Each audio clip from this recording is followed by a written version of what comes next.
sports, and more. Streaming online at lakeshorepublicmedia.org.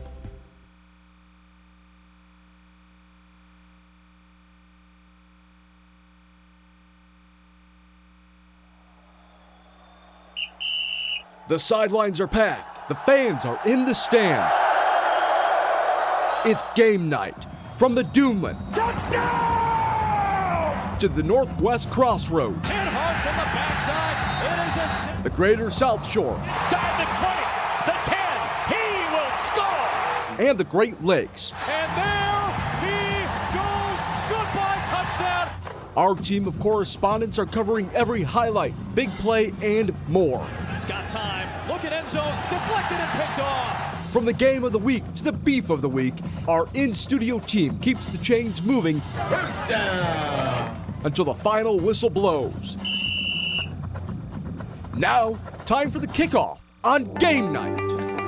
Another Friday night is here, but this one is a little bit different. This is the 13th day of September. Yes, my friends, it is Friday the 13th. What offenses will slash through the opposition?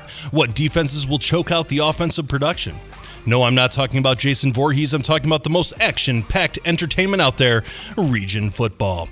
Tonight, we trade our hockey masks for face masks. Tonight, we trade Camp Crystal Lake for Lake Michigan. And tonight, we will find out which teams have luck on their side on Friday the 13th. Because this is Game Night presented by Purdue Federal Credit Union. We welcome our guests from WJOB and JED TV for our pregame and postgame simulcasts. My name is Ben Kolodzinski, the luckiest host in Northwest Indiana. Tonight, we have Andrew Johnson flipping the switches. Kyle Svetanoff will be answering the phones. Tom Maloney will provide regular scoreboard updates. And, of course, my hero this evening, Wayne Svetanoff. Coach, you feeling lucky tonight? I don't know if I can follow that. That was a great opening. Yeah. I guess I can only say, as the once famous Tommy Williams said, who you got? Who you got? Right, there you go. There you go. No, so I figured it's Friday the 13th.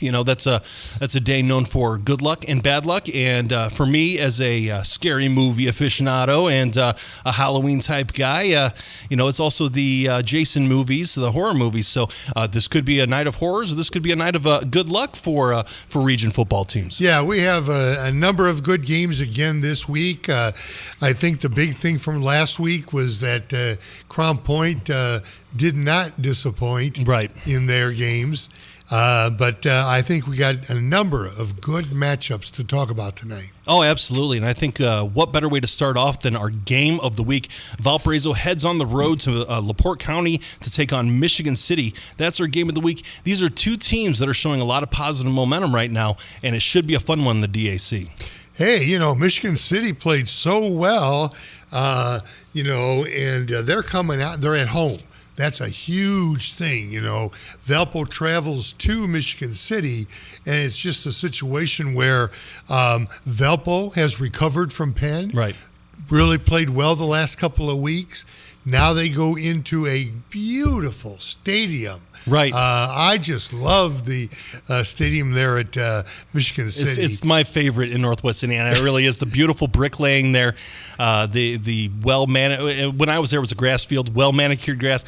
Playing at Michigan City was always a treat. It was like playing on a golf course. Yeah, and their defense has really stepped up lately. Absolutely. They opened up with a tough schedule. Right. And now it seems that they've kind of got that rhythm going over there in Michigan City. Right. Michigan City has always had a lot of talent. And we know where Valpo stands as a program right now. Michigan City, I see them as a program on the rise here in Northwest Indiana. They are tough. They are athletic.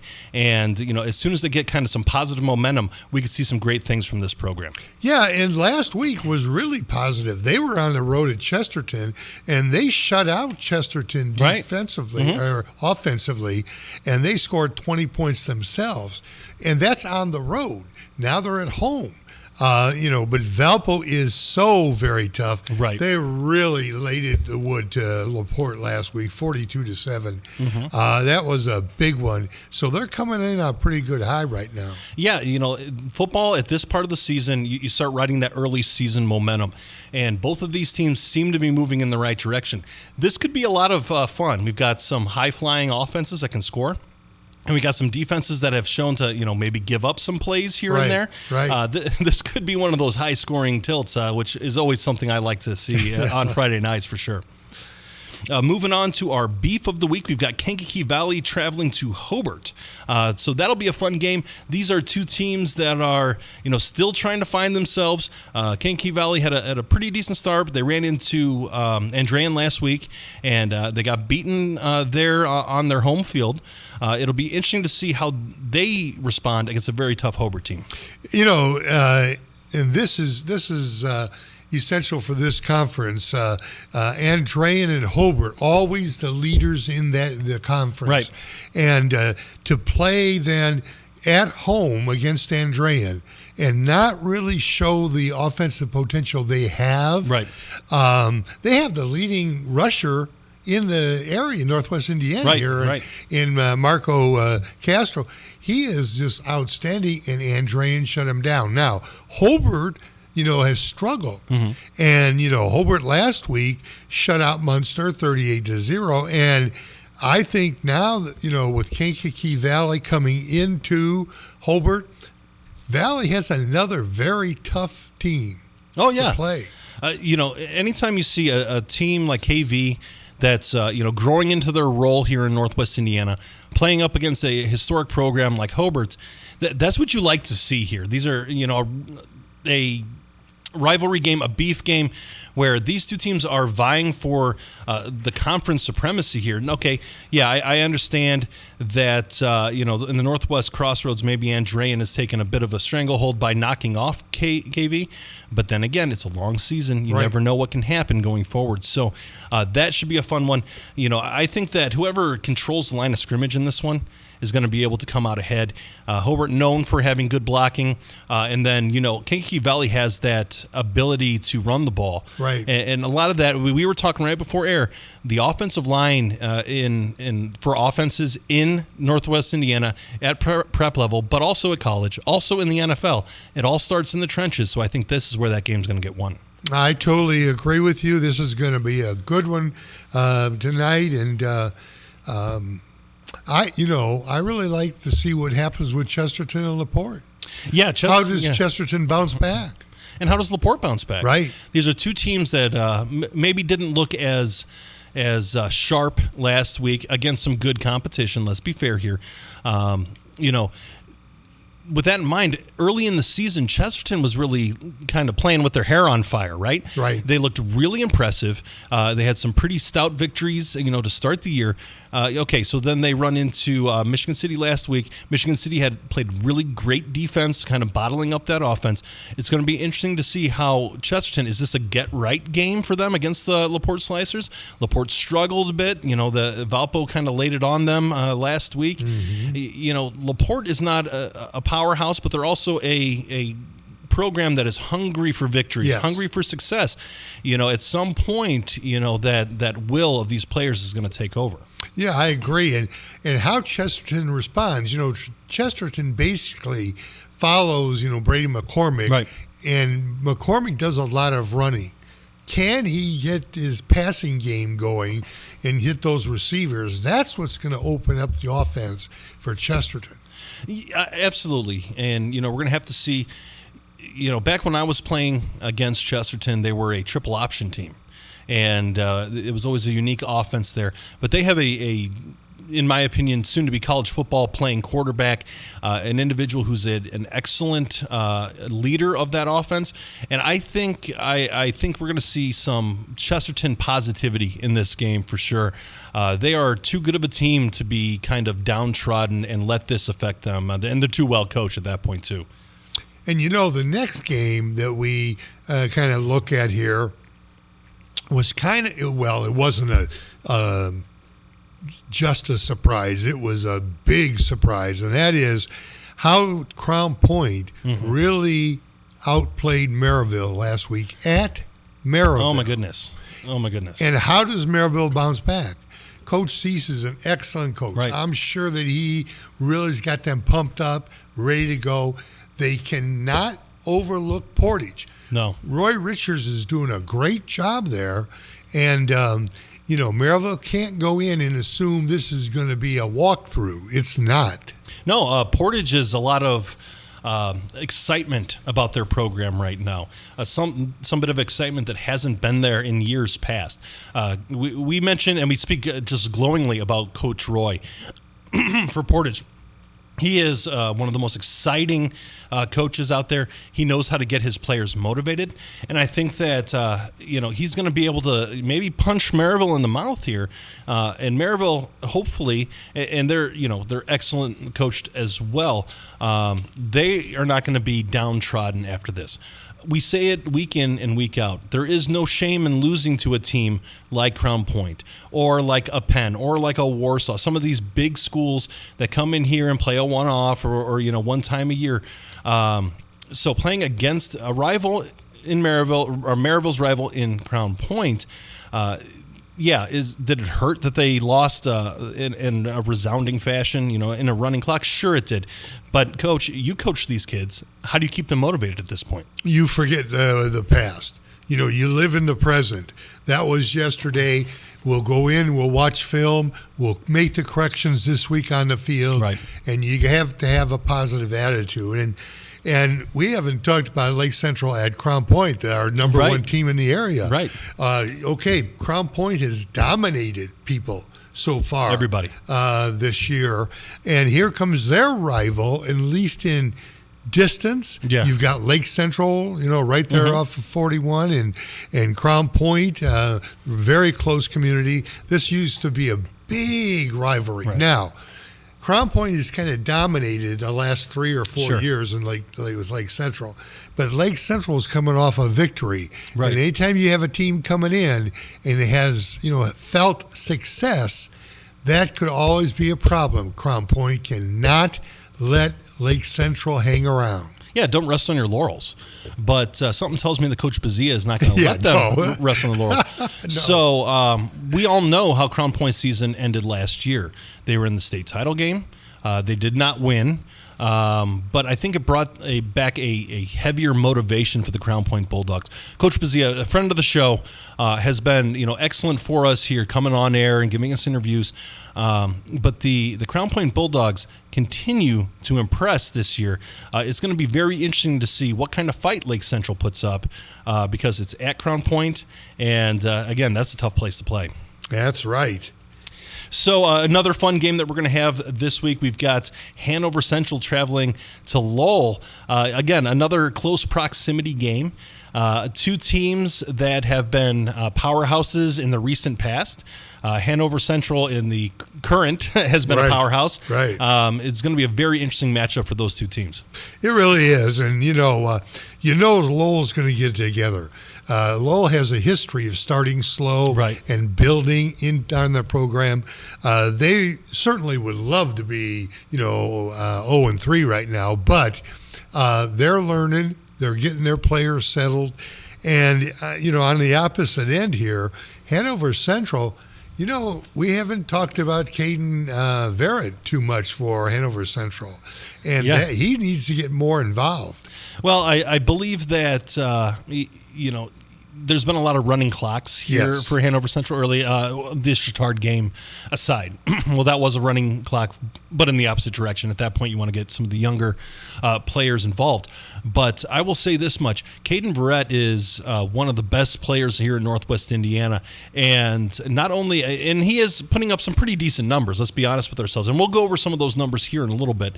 But also, I think Hanover Central is well coached enough and also put in a position where they can use him. I don't want to say as a decoy because he's too good to just be a decoy. But he demands and commands so much attention on the field that maybe teams are keying on him.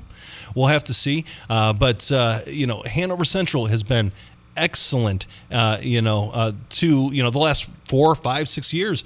They've really started flexing their muscle. It's going to be interesting to see Lowell, who has flexed their muscle in the past, what they're going to do against this high-powered offense. Yeah, and we can't, Verrett certainly is the main person on Hanover Central, but you got to watch Tommy Bonner, Bonner, I'm sorry, Oh, my goodness. Yeah, he's playing quarterback. Yes, he is. And boy, did he have a week last week. Yes, we will go over that in our Player of the Week segment.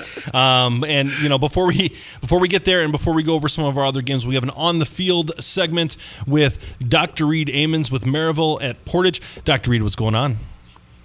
Hey guys, good to hear from you once again. What a beautiful night for high school football. 4 weeks in a row, we've had really nice weather. Hopefully, I'm not jinxing it and get 6 just terrible weeks coming up. But a beautiful night for football. A couple teams here with very similar starts, winning both of their pre-conference games to start the season. Both teams starting out 2-0. Both teams losing their conference openers a week ago and starting out of the gates 2-1. So it should be a really good matchup tonight as Maryville travels over to Portage. What do you look for in the field at Maryville? I know that maybe you're not at the field yet, but Maryville certainly has to be thinking in the back of their minds, are we ready? We can't get behind on Portage, and because they're at Portage, let the crowd get into the game. Yeah, you're exactly right, Wayne. And just a year ago, 17-7 final, Portage goes winless throughout the year, but they played Maryville very tough. And in fact, 2 years ago, playing over at Portage, I believe the game was just a one-score game at halftime before Maryville kind of opened it up in the second half. So Portage has really played well against Maryville the last couple of years. I don't know if it's related to Maryville typically playing Crown Point the week before playing Portage, and then you have it because that's their probably their biggest rival of the season, and then kind of maybe that week after where it's maybe a little bit tough to get refocused. So we'll see if Coach Cease has his team ready to go tonight. But what I'm looking forward to tonight is scoring, and I think Portage has done a nice job scoring so far this year. Maryville's defense has been excellent, so that's really the key matchup I'm looking for tonight. Is Portage scoring almost 30 points a game this year, about right around 20, a little bit more than 28 points a game. But Maryville's defense only giving up just over 2 touchdowns, so right around 15 points a game. So that's really the matchup I'm looking for tonight, to see if the Maryville front seven can really handle the Portage maybe running attack and keep the quarterback under pressure. Dr. Reed, for the last couple of weeks, you've been able to watch Maryville. And certainly one of the more impressive players there is John Peters. Is he playing more defense than offense? Yeah, he has, Wayne. He has typically been starting defensive back and playing most downs on defense. On offense, he is playing, and they are using him kind of in that home run capacity where he's trying to beat his guy down the field, and they're really trying to maybe get about a 30 or 40-yard touchdown pass to him and use him in the big play category. There have been very few passes to him kind of in the shorter range. Just a week ago, though, he did catch on a third and 10, caught about an 8-yard across the field pass and was able to run it into the end zone from about 30 yards out. But more explosive plays on offense, but certainly getting a lot of downs on defense. Dr. Reed, this is maybe on paper a bit of a lopsided matchup. What would you say what does Maryville have to look out for, as Portage is going to be very motivated in trying to get a feather in their cap, beating one of the best teams in Northwest Indiana? Yeah, certainly I think Portage thinks that they can probably do that if they win the battle of the turnovers. Certainly they want to face Maryville into some third and long, second and long downs and distance, and really try to put the Pirates behind the 8 ball. And then if they are able to do that, maybe they can force a bad pass or maybe a bad decision, maybe a sack that ends up in a fumble. So if Portage can win the battle of the turnovers, that's what's going to be able to keep them in the game tonight. So I'm sure Coach Cease this week has really harped on his team about eliminating silly penalties and eliminating turnovers, because when you might be at an advantage physically, it's the mental part of the game that you really have to pay attention to and make sure that you don't make those silly turnovers, silly penalties that allows your opponent to stay in the game. All right, thank you, Dr. Reed. Anything else you want to add before we let you go? Just what a beautiful night. It's a great atmosphere for these high school football games. So if anyone's out there kind of debating whether or not they want to come tonight or not, I would encourage you to do so. Cheer on your community, cheer on your local high school kids. These guys are typically 15 to 18 years old, and it really means a lot to them when we do these radio shows and we can talk about them on the air, and certainly when their community comes out and supports them. So thanks for all you guys do, and we really look forward to these Friday nights, and I know the kids and coaches do as well as the community. So communities, get out there and support your local high school kids and your local high school teams and your coaches, and really support your communities. I couldn't have said it any better myself. Thanks, Dr. Reed. Looking forward to hearing more from you as this game goes on. Sounds great, guys. Talk to you soon. All right, thank you much. That was Dr. Reed Ammons with an On the Field with Maryville at Portage. We're going to go from that game to our Beef of the Week, which is On the Field segment of Steve Schmidt with Kankakee Valley at Munster. Steve, what's going on? Hey, guys, here at Hobart High School, Kankakee Valley, and Hobart at the Brickyard. Should be a good one. Last year's game was a defense optional style game with Hobart winning that one 53-48. I expect this one to be a little closer tonight, though. I apologize. I misspoke. It's Kankakee Valley at Hobart. I apologize. I'll let Wayne take over at this point. Hey, Steve, what is your impression? Now, Kankakee Valley did not play well against Andrean. And when you look at the, field of their conference, it's always an Andrean Hobart that really is looked at as the outstanding teams. Well, for the last couple of weeks, we've talked about Kankakee Valley being maybe in that same class. And then against Andrean, they came up short. What are you looking for with a similar battle with a Hobart team that is looked upon as being very good? Yeah, it was tough last week, just on both sides of the ball. Just an overall struggle, more so on the offensive side. The defense didn't look awful last week, but the offense really did have their struggles. I think when you have the leading back in the area, Marco Castro, you have 88 carries on the year for 752 yards. You have to do your job up front. The KV offensive line needs to step up today because the Hobart defensive line is going to be trying to fill those holes immediately right after the snap. Right, Steve. We've been kind of speaking throughout the early part of this show and even pre-show about the importance of line play. Where do you think the line has an advantage here for both of these teams? Right now, I'd say it sways a little bit in Hobart's direction just because we know their history, how well that they do blocking for really good running backs. Like they have another really good running back this year, Willie Shearer, a senior, just played one game this year, but he had 33 yards on 6 carries last week against Munster. But we know what he's capable of doing, so I think the Hobart line has a little bit of an advantage, but KV has the potential to get to that level, so I'm hoping tonight is the night for the Cougars. Steve, certainly I know Castro is really outstanding and the line is outstanding, but how is the play of Diego Herrero been? Is he able to throw the ball, or is it all run, or what's the situation there?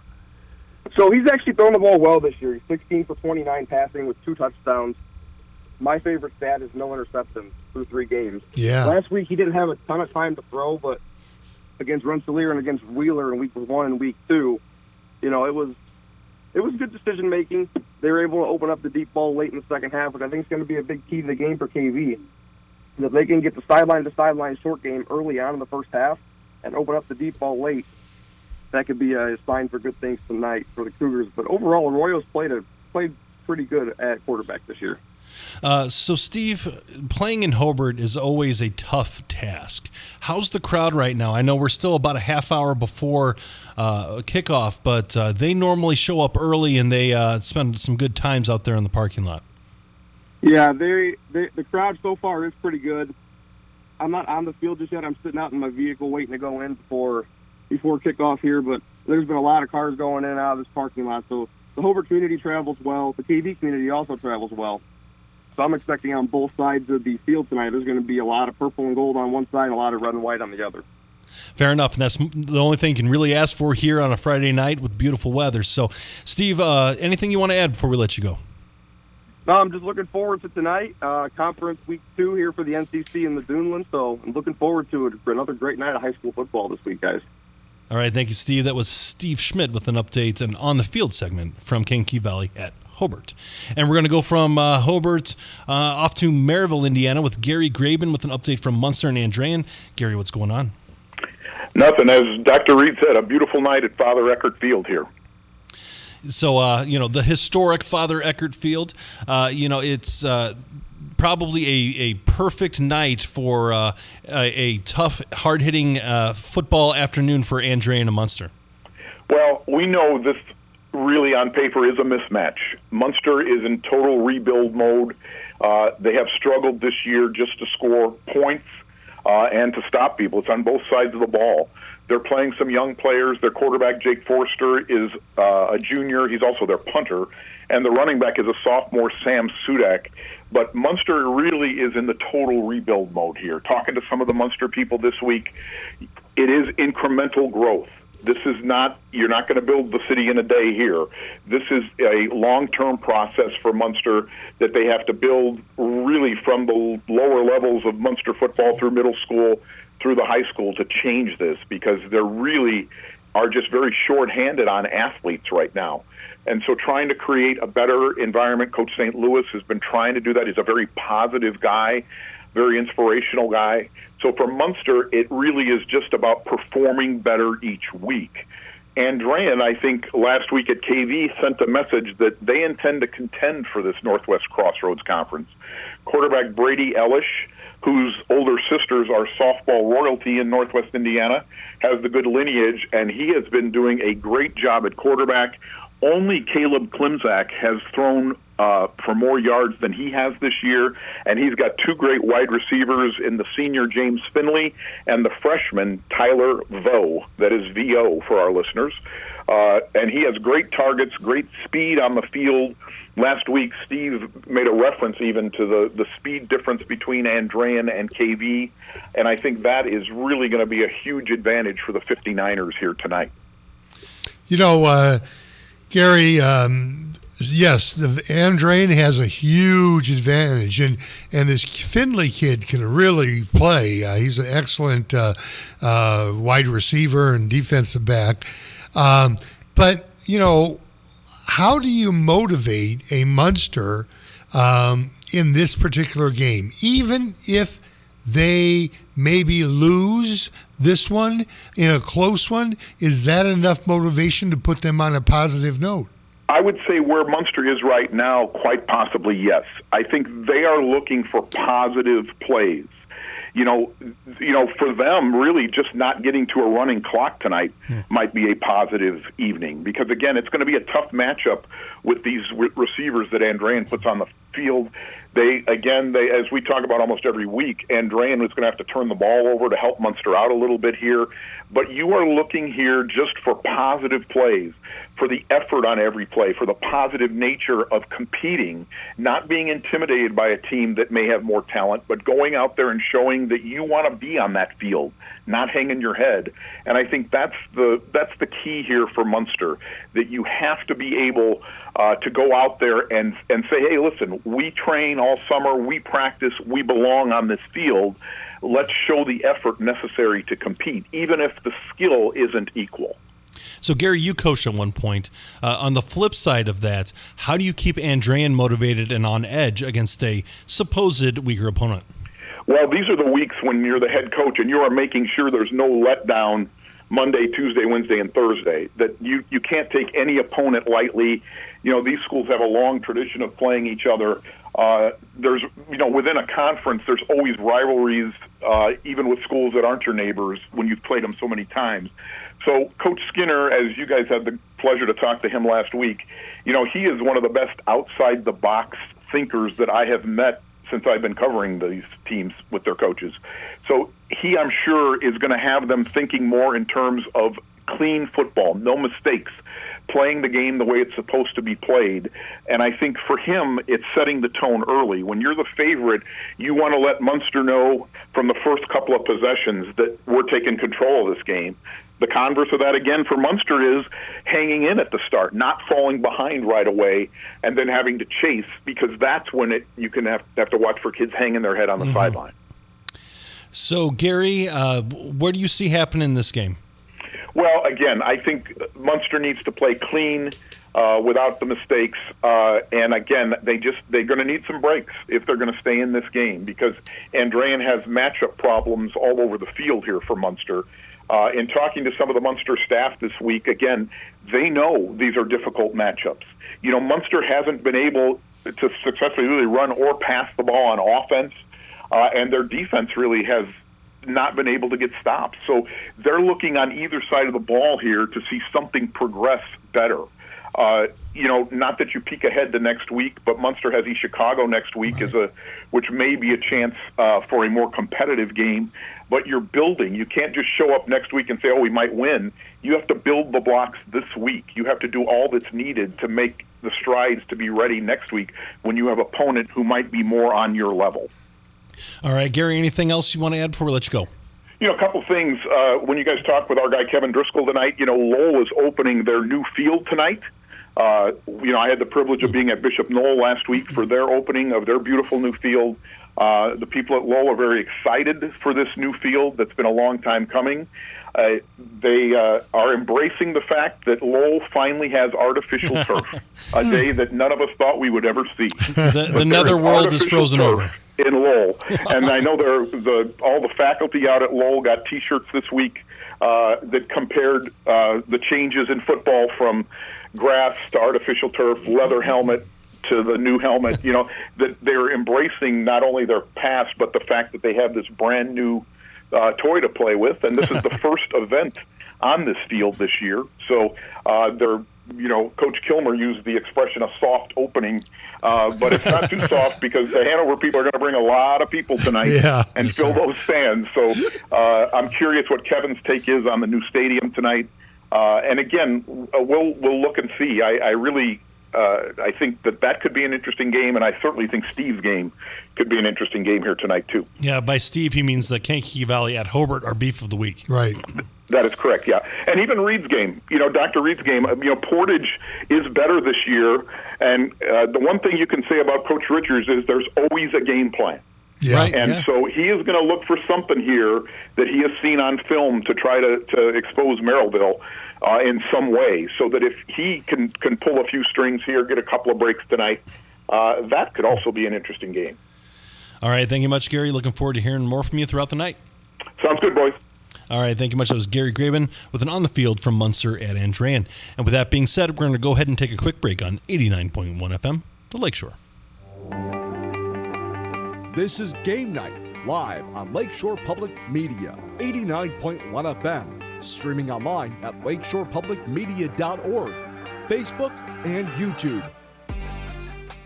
Lesky and Nondorf Family Dentistry, located in Valparaiso, provides general, restorative, and cosmetic services for Northwest Indiana families. All that is good begins with a smile. Learn more at leskyandnondorf.com. Calling all 59ers, Slicers, and Wildcats. Do you have your high school debit card yet? Show your school pride everywhere you go, whether it's Friday night lights or your Monday morning commute. Get yours today at your local Purdue Federal Credit Union branch or learn more at purduefed.com.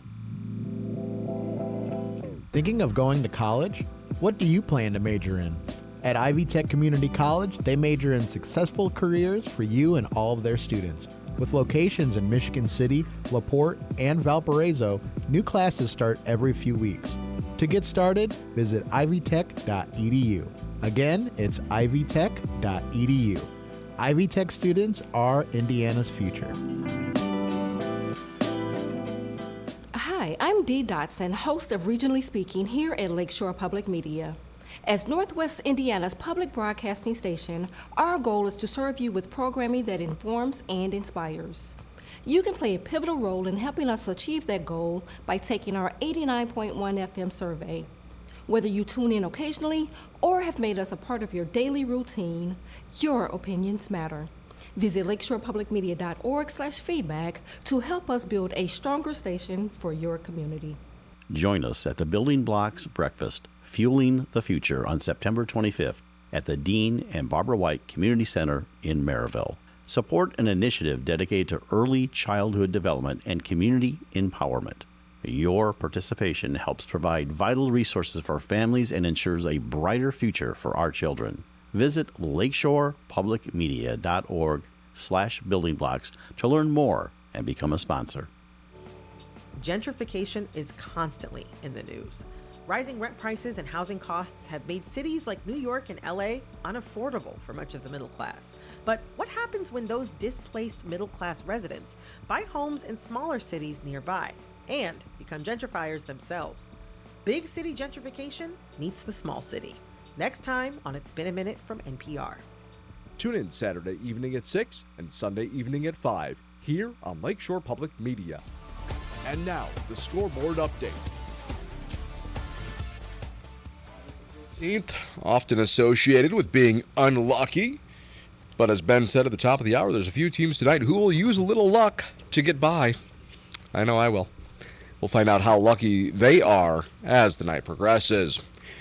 Lake Central Indians are going to need a lot of luck tonight against the Crown Point Bulldogs. The Bulldogs have won the last 11 straight games against the Indians, including in the playoffs. The last time LC won at Crown Point, a decade ago. The Chesterton Trojans take on the LaPorte Slicers tonight. Both teams going for their first conference victories in the Duneland. Maryville travels to Portage tonight. Both teams are 2-1 on the season and 0-1 in the Duneland. And our game of the week, Russ Broadacker's on the call for that one. The Valpo Vikings travel to Michigan City to take on the Wolves there. We'll get to my favorite Wolves in just a moment. It's not the Griffith Wolves, that's the Boone Grove Wolves, guys. Just, keeping that in mind. Hanover Central Wildcats travel to Lowell to take on the Red Devils and some new, fresh dirt in Lowell. Well, as you heard Gary make the comment, it's not dirt anymore, it's AstroTurf. Is that what they still play on? Wayne, is that what they played on in your day, AstroTurf? No, ours was when the cows got done on grazing. And, we played there then. Won't it be like that rubber pellet stuff? Yeah. There you go. The field turf, right? Yeah, field turf. KV, the beef of the week, traveling to Hobart to take on the Brickies. And a game that we heard Steve Schmidt on the preview. Expect some possible high-flying but hard-hitting affairs between two defenses that know those offenses well. Munster travels to Andrea. Gary Graben's on the call for that one. And if it's not a running clock by the start of the second half, it will be lucky for the Munster Mustangs. The Whiting Oilers travel to Griffith to take on my 3-0 Panthers. And the East Chicago Central Cardinals take on Bowman Academy. And we're trying to verify this. We don't have information on it yet, but we don't know if this game's actually being played at East Chicago or if it's being played Saturday at Bowman. The last update we had was that it was being played at Bowman tonight, but as you know, Bowman doesn't have lights, and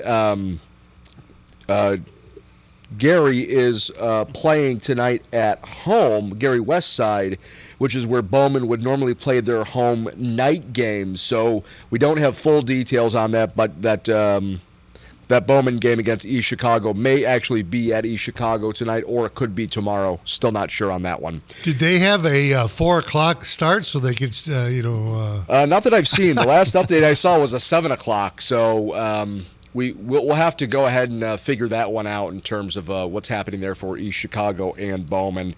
And when I find out, I'll let you guys know. The Triton Trojans travel to South Central to take on the Satellites. The Byron Center Bulldogs of Michigan take on the Morton Governors tonight. The Calumet Christian Patriots take on my Boone Grove Wolves as the Wolves look to get back on track there.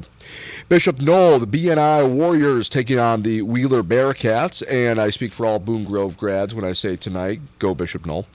Highland travels to Calumet as the Trojans take on the Warriors. The Knox Redskins travel to Tippecanoe Valley. River Forest travels to Gary Westside tonight as the Westside Cougars are 3-0 in the conference. River Forest looking for a possible upset win on the road there. North Miami, the Warriors travel to North Judson to take on the Blue Jays. Both teams are 3-0 on the season and 1-0 in conference play. The Culver Cavaliers travel to Winnemac to take on the Warriors there. And the West Lafayette Red Devils, who beat up on our Lowell Red Devils last week, are taking on the Rensselaer Central Bombers this evening.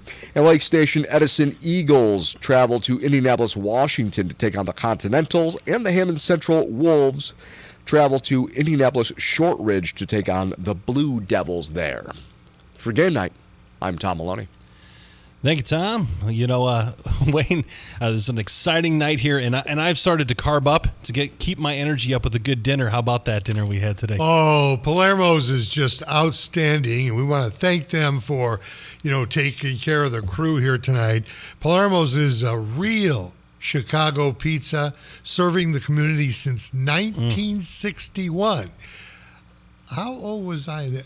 Okay. But anyway, they are just fantastic. You can visit Palermo's at 63rd Street at 2893 East 81st Street in Maryville / Hobart between Home Depot and PetSmart.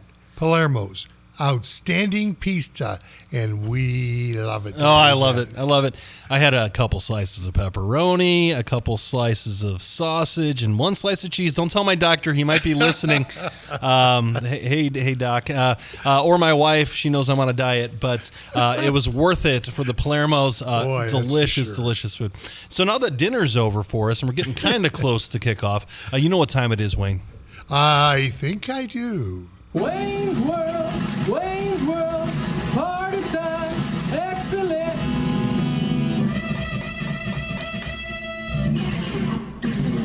Beautiful introduction. I love that. We'll start with the Little Five on the top 10 area teams.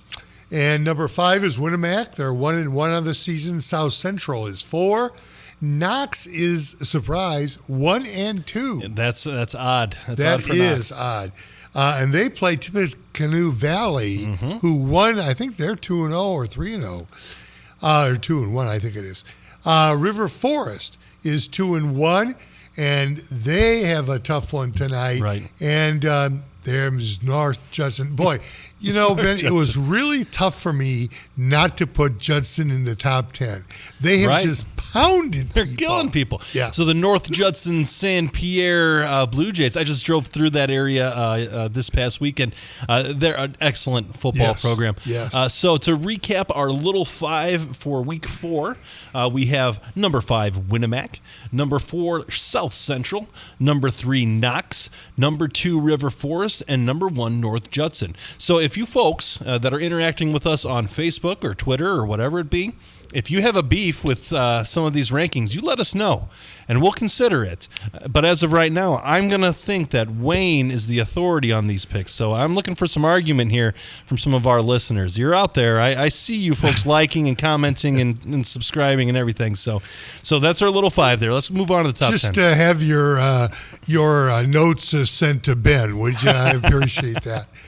All right, top 10. Andrean, 1-2. Oh, keep it under control, Andrean. Yes, you're number 10, but you're moving up that scale, and they've played well lately. They've had a tough schedule. Yeah. They played Maryville Week 1, Valpo Week 2, and hung tight with Valpo here. Yes. And then they won last week against KV. Yeah. This is a good Andrean team. Let's Yes, it is. not let that record fool you. Yes, and Westside, don't let that record fool you. They're 3-0. Right, they're all over and it. they've got a young man that has running. He's a running back, Moore, and he is unknown. But he's scoring for them. They've got a good offensive line. The side is on the winning track. Hanover Central there, right there, 2-1. Good team. They lost an outstanding team now in state. Oh, yeah. A lot of people lose to Chautauqua. But they're going to win a lot of games Yes, this year. they are. I like Portage. I like what Roy Richards is doing there. They've got a big test tonight. There is no doubt about that. KV, 2-1. Didn't have a good week last week. And people are looking at it and say, well, how could Andrean, be up again? Andrean will move up. I know. I have confidence in them. Chesterton, 2-1. They really got they got to get off this night. They didn't score against Michigan City. Right. Is that because, Michigan City is that much better? Did Chesterton have a bad night? Is Gary Graben out there thinking, okay, why is Chesterton, that far up the ladder still? We have to wait and see. There's no telling what Gary Graven is thinking. He may always be right, but sometimes it's kind of, he talks about coaches thinking outside the box. Yes. Gary Graven thinks outside the box, that's for sure. Way outside. And then you've got number 4 with Griffith, 3-0, and one of Tom Maloney's 5 favorite teams. Number 3 here is Valparaiso. Boy, are they playing well, and they've gone to, this is going to be a big game for them. Michigan City, yep. At a great stadium. We talked about that. Maryville is still number 2. Yes, Crown Point had their way with them. Sure. Crown Point is number 1. They've had their way with everybody. Right. So that's not anything, terrible. Maryville has to get back to playing Maryville football, and they're at Portage tonight. That's my top 10. So to recap that top 10, we've got Andrean at 10, Gary Westside at 9, Hanover Central at 8, Portage at 7, Kankakee Valley at 6, Chesterton at 5, Griffith at 4, my Valparaiso Vikings here, since we're claiming teams, at 3, the Maryville Pirates at 2, and Crown Point Bulldogs at number 1 with an undefeated record. I think that it's pretty solid. This is going to flesh out. Some of these teams are going to play each other, and then we're going to see, you were saying that, okay, so and KV is still ranked higher than Andrean, but you know what? KV has 2 victories, Andrean has 1. Now, strength of schedule will play in at some point, but this is still early in the season. This is going to jockey around. But what I think is exciting here is that, in the upcoming weeks, these teams are going to play each other. They're going to knock each other around, and we're going to see where it actually fleshes out. That's why high school football is so exciting. You just never know what kids are going to show up and play really, really well. Any given Friday, right, folks? Right. So speaking of any given Friday, at any given Friday, a team can go crazy and have some excellent performances here. And we have our Chuck DeMoss Players of the Week this week. And they're both from Crown Point, Wayne. Yes. Noah Ehrlich and Larry Ellison, and those are names that basically we really have heard over and over and over again. And but Crown Point, Ehrlich scored 5 touchdowns, and Ellison had 4 scores. Versus Maryville. That's a dominating performance. Right, 9 scores between the two of them. That's incredible. Speaking of another incredible performance, you've got Tommy Bonner from Hanover Central. Bonner is, a surprise, but he scored 5. You can't put him as the unknown. No. He is a surprise, and he had, 5 TDs, led Hanover Central to a nice victory, and his partner there, Caden Verrett. Right. He is Hanover Central. You say Hanover Central, you say Caden Verrett, right? So, here Verrett had 2 TDs versus Highland. Yeah, so we had mentioned earlier that Caden Verrett, his numbers may not have been as great this past week, but 2 touchdowns is still excellent. And look at his teammate, scored 5. So between the two of them, they scored 7 touchdowns. It's pretty good output there. So you can't look sideways at Hanover Central. They're still bringing the heat this week. And speaking of Tom Maloney's Griffith Panthers, we have another player here. Yeah, Ryan Bullion from Griffith. He had 3 TDs, but he also had 199 yards versus Hammond Central, which is a good team. Oh, Hammond Central's excellent. And there's you see 200 yards or 199. I'm going to round that up. I think that's a fair rounding. Sure. I'm in front of the microphone. I can round things to fit my narrative. But regardless, Ryan Bullion, 3 touchdowns. It's excellent output. 200 yards of offense here against a pretty good team. That is really impressive. And speaking of another impressive output, we've got Tommy Burda from Valparaiso. Boy, he just keeps getting better and better and better. 2 touchdowns against LaPorte, and he just is an outstanding back. Right. Valpo needs to get a quarterback consistency to balance that. Berta is that good. He can really take over. Oh, he's tough, and we've been saying his name for a few years now. Part of a state championship winning team, a big contributor for the last couple years. He's been just dynamite for the Vikings. And speaking of dynamite, we've got one more pair here from Calumet, Corey Ferguson and Eric Allen. Both these young men are probably not household names. I just read a real nice article in the Times today about Eric Allen and his speed and how good he really is with the ball. And, he's just a find for Calumet.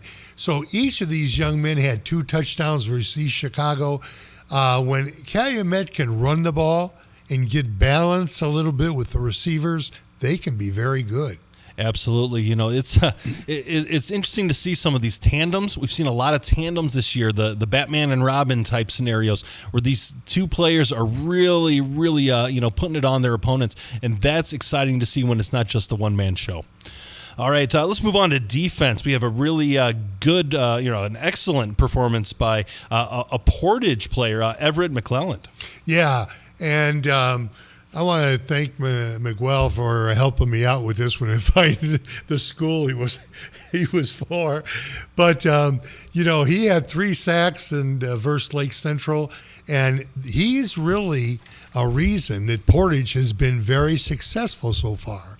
Oh, absolutely. And speaking of getting a sack, we have Adrian Holly, who will be participating in our Game of the Week from Michigan City. That's another one that could have been unknown, but most defensive players are unknown, as you would probably well know. It took me to get a microphone in front of my mouth before people knew who I was. So good on Adrian getting a sack against Chesterton. Yeah. And then you got Westside's defense, one of the first safeties this year against Tom Maloney's Boone Grove Wolves. It's strange. Normally by now we've seen a handful of safeties. A mistake happen. You see them in the NFL. You see them in college, fairly regularly. We haven't seen much this year. So good for Westside. They're getting that safety here. But let's move on to some players that may be a little bit unknown this week. Crown Point, a team that we know very well, had a player that stood out this week. Yeah, Trevor Gibbs. I didn't know him until I read about him in the paper. Crown Point, Coach Mazzio has just had praise galore for this young man. He plays both ways, and if he plays both ways for Crown Point, he is good. Because Crown Point has a lot of good players. We're talking the number 1 team in 6A, so that's the highest class. So he must be a really tough player. And look at that, 2 TDs, 157 yards. And 1 interception, so he's playing both ways. It's amazing. All right, so here's a team that we've already mentioned tonight, Andrean. Yes. We've got Brady Ellish. Yep. Yep. I wonder if he's the brother of this. No, forget it. He had 2 TDs versus Kankakee Valley, and as Gary said, he really played well for the Andrean. And then we've got another one here from Michigan City who's playing in our Game of the Week, Jamorian Gee from Michigan City. Yeah, 1 TD, 111 yards total, and versus Chesterton. And that is our unknown players of the week. So just for the record here, to recap, we had a Chuck DeMoss Players of the Week of Noah Elric and Larry Ellison for Crown Point. That is always an exciting thing, when we can have not 1 but 2 Players of the Week. Excellent combination for them. And, we have special teams players. Oh, the special teams players. Yeah. Hey, I missed this one. So Wayne, now we've got one from Hobart here. Yeah, Xander Langford had a kicked field goal versus Munster. You got Trevor Baldwin from Lake Central had a field goal. Right. And Jacob Turley had a TD return for Lake Central. And we have seen special teams play a big factor into all of these teams in Northwest Indiana so far this year. Anytime you can have a reliable field goal kicker, not only to get those extra points taken care of, but also those field goals, it's that extra weapon that you can have. And then, returning a touchdown, that's an exciting play, get your team pumped up, but B, that's worth 6 points as well. Right. Well, all right. I think that's our players of the week here. I'm sorry I jumped the gun here. I didn't mean to, ignore our special teams, because there is offense, there is defense, and there is special teams. So, you gotta respect all three sides of the ball here. That's right. But it's definitely a circumstance where we've seen some excellent performances here, in the past week, and the weather continues to be nice and warm, so players are staying loose, and this has been really excellent so far here this season. So, Wayne, we've just got a couple minutes towards break here. What games are you looking forward to here as we're kind of moving towards kickoff? Well, certainly I'm excited to see how Valpo at Michigan City plays out.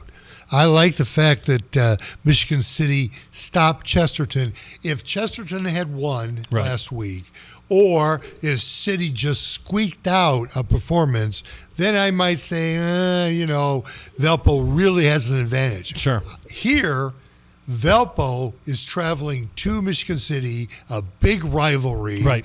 And, they need to establish themselves, Michigan City, with another good performance. Yeah, a game that I'm curious is how it's going to go. Kind of an under-the-radar type game. You've got the Whiting at Griffith game. Griffith, your number 4 team on your top 10, they're really sharp to start this season. And we had their coach on last week, and had a really excellent job, just building this program that hasn't had the success it has for the last few years. I think that it's really exciting to see how they're going to respond. Whiting has kind of been an up and down team, but they're a traditional power. They've been pretty tough here in Northwest Indiana and always been a solid team. It's going to be interesting to see how those two teams collide and how this game fleshes out. I totally agree. And that's another one that I was kind of really looking at to see how that would fare. I think this River Forest at Westside. Yeah, I was just looking at that one for sure. Wow, I think that Westside could be very good this year. And the Moore kid is just outstanding as a running back. But then you've got Aiden in Silver for River Forest on the other side. So this could be a highly scoring game, I really think. I'll take all the points we can get. Yes. Hey, touchdown after field goal. Throw in a safety there. Why not? Yeah. Punt return touchdown. I want these scores to be 56-0. So all of our correspondents are out of breath, running up and down the field and calling us every 5 minutes. How's that sound to you, Wade? Well, it's good, but 55-0. I would like 55 to maybe 50. There we go. That's a little more like not 55-0. Averaging. Each team averages 55 points because we definitely need all the action we can get, and we're looking forward to it. So we're approaching kickoff right now. We're going to go ahead and take a quick break on 89.1 FM, the Lakeshore. This is Game Night, live on Lakeshore Public Media, 89.1 FM, streaming online at lakeshorepublicmedia.org, Facebook, and YouTube. Calling all 59ers, Slicers, and Wildcats. Do you have your high school debit card yet? Show your school pride everywhere you go, whether it's Friday night lights or your Monday morning commute. Get yours today at your local Purdue Federal Credit Union branch or learn more at purduefed.com. Thinking of going to college? What do you plan to major in? At Ivy Tech Community College, they major in successful careers for you and all of their students. With locations in Michigan City, LaPorte, and Valparaiso, new classes start every few weeks. To get started, visit ivytech.edu. Again, it's ivytech.edu. Ivy Tech students are Indiana's future. Lesky and Nondorf Family Dentistry, located in Valparaiso, provides general, restorative, and cosmetic services for Northwest Indiana families. All that is good begins with a smile.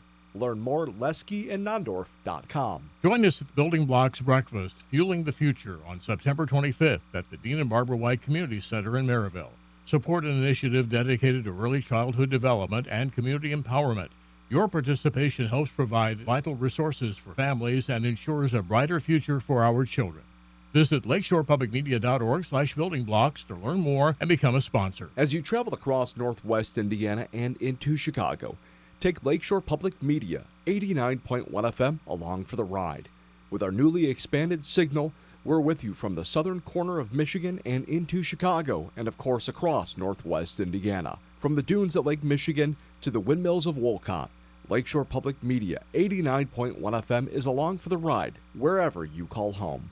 You're listening to Lakeshore Public Media 89.1 FM, WLPR FM Lowell, your home for local news, traffic, weather, sports, and more. Streaming online at lakeshorepublicmedia.org. Now, back to the action here on Game Night. All right, Ben Kolodzinski back with Wayne Svetanoff. Before we throw a live look in at the Hammond-Morton game, Wayne had one more game he wanted to chat about. Yeah, I'm kind of interested in this one. It's kind of out of the area. Right. But North Judson, who is undefeated, and we talked about them in the top 5, is playing North Miami, and that's somewhere in Indiana. They are undefeated also. Yeah. And North Miami is coming in to North Judson. And I'd kind of like to see how North Judson does against an equal athletic team. So I'm not as familiar with North Miami. I presume they are not Miami, Ohio, or Miami University.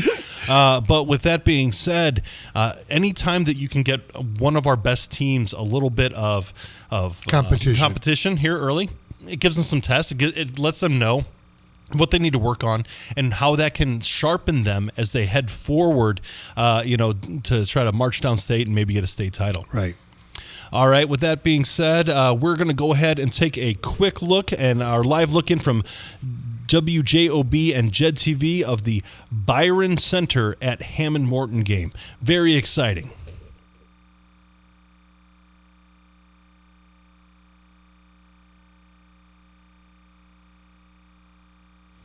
All right, we don't have audio quite yet, so we'll talk you over right now. Byron Center is trailing Morton 14-13. It appears as though I'm not entirely sure who has the ball here. I think that might be Morton in the white. Potentially. Hey, how about this? Since we don't have audio, let's come back here to the set. I believe Morton is actually in red. Okay. Well, for without audio, it doesn't really help our radio listeners here, which is the main cog of our listeners here. So we apologize for that brief lapse, but we will try to figure out what our audio situation is, and we'll go from there. Something that is curious to me here right now: Hanover Central at Lowell.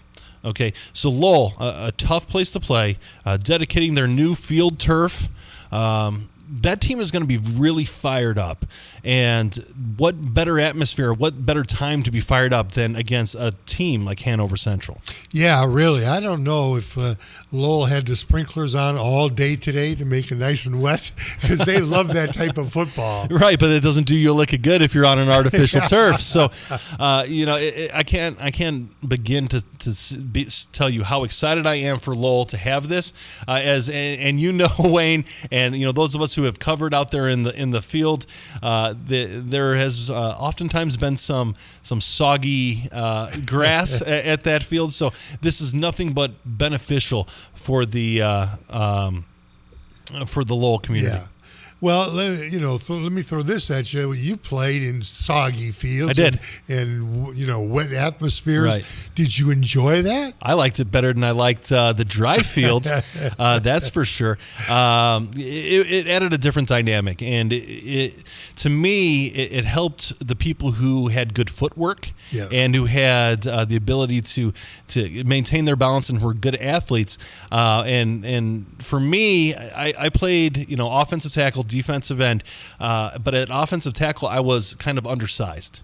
So I could move a little bit, and it would help my run blocking game because I could get the edge on someone. I could get my head across the body and be able to take care of that. So did they have real 2-inch spikes back then for when you played in the rain? Well, I'm not entirely sure. I know we had to have different lengths, and that is regulated.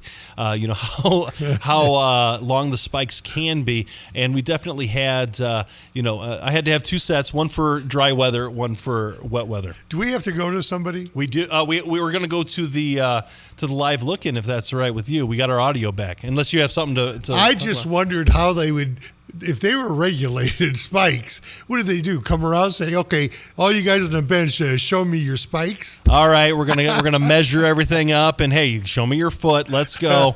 I know there's 95 people on the roster here, so all right, number 65. Come on, show me 66. All right. Anyways, we're gonna go to the Byron Center at Morton live look-in game. Looks like Byron Central has scored. Yes, it does. Hopefully we can get some audio here, or else we're going to just drop this call, or drop this again. There we go. I had to have two sets, one for dry weather, one for wet weather. Do we have to go to somebody? We do. We were going to go to the live look-in, if that's all right with you. We got our audio back, unless you have something to I just wondered how they would... All right, folks, sorry about that. We are continuing to have some audio difficulties here. I think you just got a deja vu of Wayne and I talking about spikes. We're just a barrel full of laughter here, and you never know what's going to happen on game night here on 89.1 FM, the Lakeshore. So, eventually we'll figure out how this is going to work. Yes. Bear with us, folks. It'll work. We've got, the best crew in the nation here, and we'll get there. But let's go ahead and talk about this Valparaiso at Michigan City game. Yeah. Valparaiso, this is our game of the week. Valparaiso, a really tough program right now, has seen recent success, and they're going against Michigan City, who's a growing program, who has a few years up, maybe a year or two down, but they seem to be resurging right now. Yeah, they've got a lot of good kids out. I think that Coach French there does a great job, and he's got some talent, as Michigan City has always had. Mm-hmm. He's got a good quarterback and a good receiver. I believe both of them last name are Hart. Heart-to-heart connection there. That's right. That's good. And they have that. But what they really have is a good, strong defense. Right. Chesterton couldn't score. They shut them out 20-0. That they have to feel so great. Right. With that shutout against a team Chesterton we had been talking up all, at the beginning of the season. Now Valpo comes in. This is a big one for them. A little bit of a different animal, Valpo to Chesterton. Let's be fair here. Yes. Valparaiso is one of the premier teams here in Northwest Indiana. And with good reason. They're well coached. They're well disciplined. Now, the thing about Valparaiso is this year, I wouldn't say they're young, but they're bringing back a lot of inexperienced players. And that showed a little bit against the opener against Penn. Yeah. Now, that was a one-score game. I believe it was 49-42. Right. But, some of those younger or less experienced players are on the defensive side of the ball. And you will continue to grow as you mature and get those varsity snaps under your belt. Yeah, and this is growth from Michigan City too. If they can stay with Chesterton, with Valpo, if they can get into that fourth quarter, right, anything at home can happen. Anything can happen, and that is what you do when you are you're overmatched in this situation.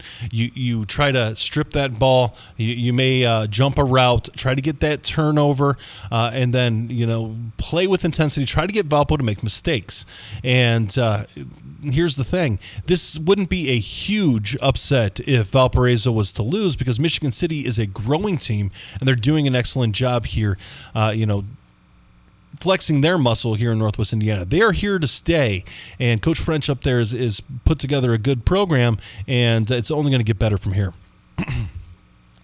So another game I want to talk about here is the Knox at Tippecanoe Valley game. So Knox is 1-2 on the season. Right. Yeah. And so it's a little bit rough of a start for them, but we know Russ Radke down there they're the Warriors, right? Gets them rolling at some point this season. They are an excellent program, and it'll be interesting to see how they fare against Tippecanoe Valley. Because Tippecanoe Valley is a good team. Absolutely. And they always play well. They play down there with Lafayette in that area there. Yeah. So some of those teams, they have experience. And you're right. Radke's so good. He will get that team where he wants them Absolutely. to play. Russ Radke has marched downstate with many teams in Northwest Indiana. That is plural, and so he has a proven track record. Speaking of a proven track record, we're going to go to our Beef of the Week with Steve Schmidt with an update from Kankakee Valley at Hobart. Steve, what's going on? Hey, guys, here at Hobart. The Brickies got the ball to start the game, marched right down the field. 6 carries on the drive by Max Pickett, and then a 30-yard strike downfield from Alex Tatum. The 8th Leonard set up a 2-yard quarterback sneak touchdown by Tatum. That's where we stand right now, 7-0 Brickies. So was it on the ground type march, or how did that march go? So that 7 of the 8 plays were on the ground, just 6 of them on by the running back, Max Pickett. No sign of Willie Shear on that open drive for Hobart. But then they capped it off with a 2-yard QB sneak by Tatum. Is Hobart offensive line just kind of dominating? There they did. There was a few missed tackles right around the line of scrimmage, too, so a little bit of both right there. Mainly the offensive line, though, opening the holes for Pickett to get through early on. So, Steve, what does KV need to do in this drive upcoming? They need to get the ground game established here early or the short passing game. Either you have to pick one. Try to just stick with it the entire drive. The first play here is going to be a fake handoff to Castro. Royal's going to roll out to the left side, balls up for grabs, and is causing a drop around the sideline. So KV is starting to get the passing game opened up here. Interesting. So KV has opened up in the pass, trying to air that ball out a little bit. We'll see how that progresses going forward. Yeah, for sure. Like I told you guys earlier in the on-the-field segment, they need to try to get the Brickies defense moving sideline to sideline here early. That was the first pass was right on the left-hand sideline. Steve, the guy that ran it in is Pickens. What's his first name? Actually, Tatum ran it in. Pickett set up the whole drive, though. He carried the ball to front every time. But Okay. Tatum ran it in. Tatum. Yeah. All right. Thank you, Steve. One more time. What is that score and time update, please? With just under 8 minutes to go here in the first quarter, it's 7-0 Hobart. All right. Thank you much. That is Steve Schmidt from our Beef of the Week with an update from a KV at Hobart, where Hobart leads 7-0. Thank you, Steve. We'll go from our Beef of the Week to our Game of the Week. Russell Broadhacker with an update from Michigan City hosting Valparaiso. Russell, what's going on? Hey, gentlemen. So it's a beautiful night here in Michigan City. We got an early score. 7 minutes and 35 seconds left to go in the first quarter, but right now, Valpo was up 7-0 against the Wolves. Russell, how did that go down? So Kalen Hessick, quarterback for Valpo, linked up with Austin McKenzie for a 38-yard pass to the house. To get there, a lot was put on Berta's back. Thomas Berta for Valpo. He's running real mean tonight. He's a powerful running back. Looks like he's got full steam ahead and just kind of running downhill. But I will say they were met with a lot of adversary. Michigan City's defensive line is just stout. I saw them last week, and it seems to be that trend is continuing. All right. So Russell, what does Michigan City need to do to kind of, get the momentum back on their side? I think they just need to be solid on the offensive side of the ball. As long as they hit their assignments and do what they did last week, they were able to put some points up on the board. They utilized their running backs and receivers pretty even-handedly. So we'll see if they can find the holes in Valpo's defense to do exactly that. As we were speaking, let's see, he's going to the house. This might be it. Michigan City's number 6. Give me a second for the name. Took it from the house. Ball was on the 41-yard line. Bubble pass straight to him. He shook off a couple defenders and then was able to run that right into the house. That was Zaire McKinney. Zaire McKinney. Okay. So it appears like we've got a heavyweight fight here on our hands, Russell, some back and forth action. It does. I mean, if we take in consideration Valpo's team last year, they were dogs. This year, Michigan City looks to be like a contender. They whooped up pretty well on Chesterton last week, and then they were able to just punch right back to Valpo this week. So it's going to be, I'm sure, a evenly handed game, so I'm excited to see what comes on forward. So right now the score is extra point was blocked, so it is 6-7 Valparaiso with 6:49 to go in the first quarter. All right, thank you very much, Russell. We will look forward to hear more from you as this game goes on. Yes, sir. All right, thank you much. That was Russell Broadhacker with an update from our game of the week. Valparaiso leads Michigan City 7-6 in the first quarter. We have full phone lines right now, so we're going to move on to Mireille Fernandez with an update from Lake Central at Crown Point. Mireille, what's going on? So Crown Point sending a message. I mean, Lake Central tried to do a cheeky little squib kick at the beginning of the game, and it was recovered by the Bulldogs at about the 30-yard line. But Crown Point goes down all the way through to score a touchdown. It was a beautifully called drive by the D. I'm really impressed. It's a great balance between the run, taking some deep shots. Although they didn't work, it kept the defenders on their heels, and Crown Point's up 7-0 right now against their rival. So, Mireille, what does Lake Central need to do to get back into this one? Well, they need to stay disciplined on the defensive line. They ran so much play action out there. They just didn't know what was going on. They were running the ball good, so they kept the defensive line on their heels and the linebackers on their heels, expecting the run. And then when they do the play action, I mean, they did a play action, and they tackled Larry Ellison thinking he had the ball. Noah Ehrlich ran right, and the big trunk play of the drive was hitting Trevor Gibbs, and he ran for about 30 yards there. Who scored the touchdown for Crown Point? It was Trevor Gibbs. Gibbs. Yep, Gibbs. I mean, I don't know if you guys know this, but I got it from an inside source, and I'll tell just you guys. Coach Bazia got a phone call from the Ohio State University regarding Trevor Gibbs. Oh, is that right? Wow. The Ohio State University. So Mireille Fernandez breaking news the here, news right there, the underground. on Lakeshore Game Night here. So we really appreciate that, Mireille. Very interesting. So, who was the call about there?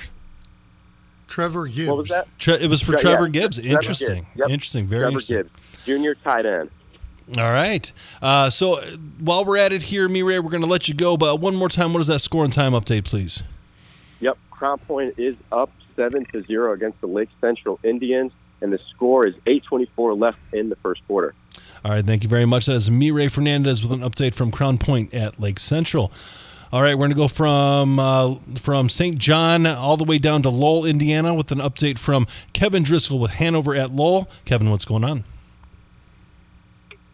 7 minutes to go, first quarter. Hanover Central up on the Lowell Red Devils 7-0 at the new Inferno. Lowell debuting a brand new facility tonight. You know, they've been playing football here since 1906. 1,019 football games, and 2 high schools separated by 10 miles have never played here. This is the second all-time meeting between Lowell and Hanover Central. Wildcats got them last year, 35-0.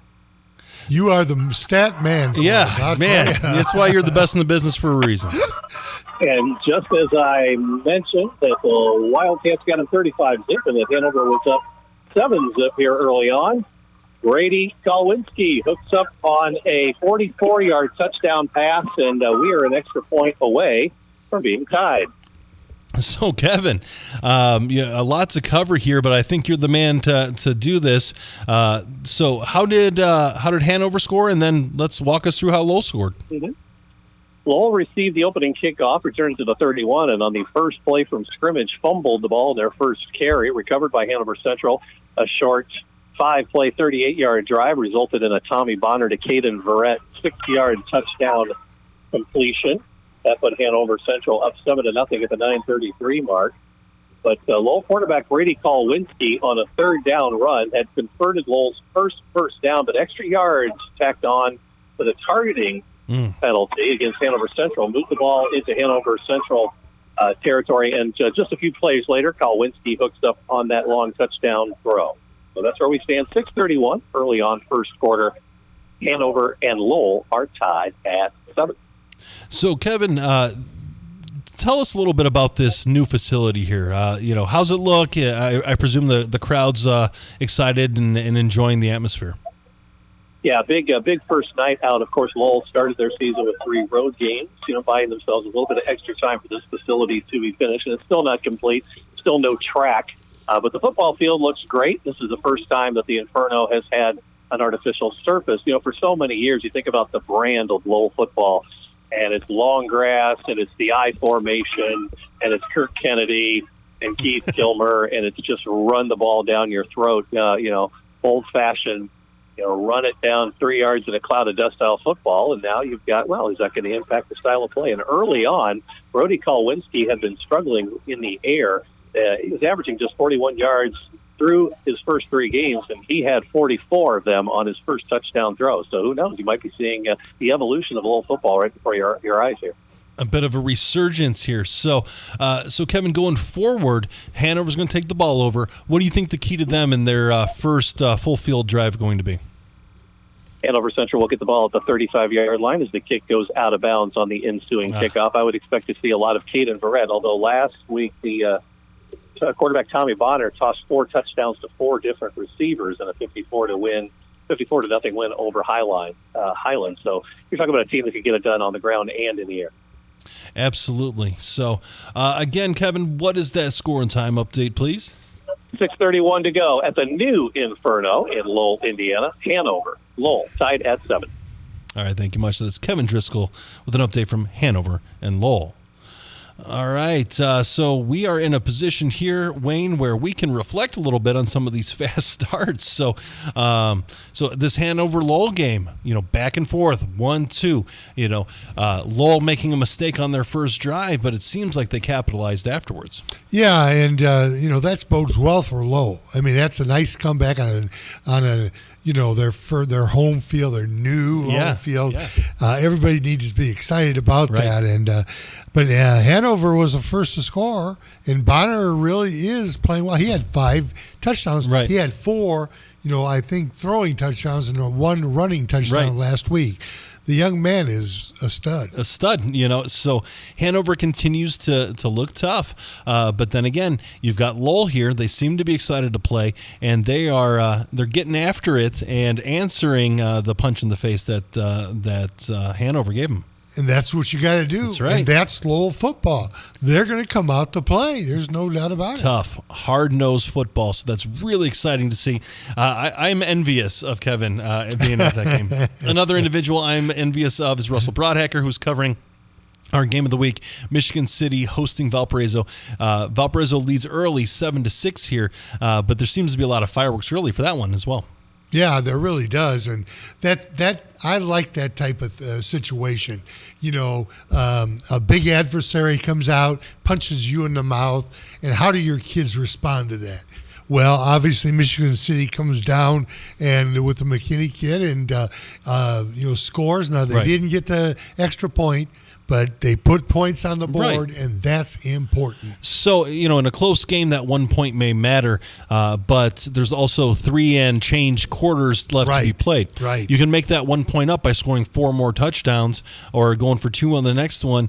It's definitely a circumstance where, you want that 1 extra point, but the bottom line is they answered the smack in the face, the punch in the face, whatever you want to call it, and that's really impressive, for a team like Michigan City to say, hey, I'm not afraid of you. Yeah. So you won a state title 2 years ago? Big deal. Yeah. We're going to take it right at you. So you got to give the Michigan City Wolves some credit there.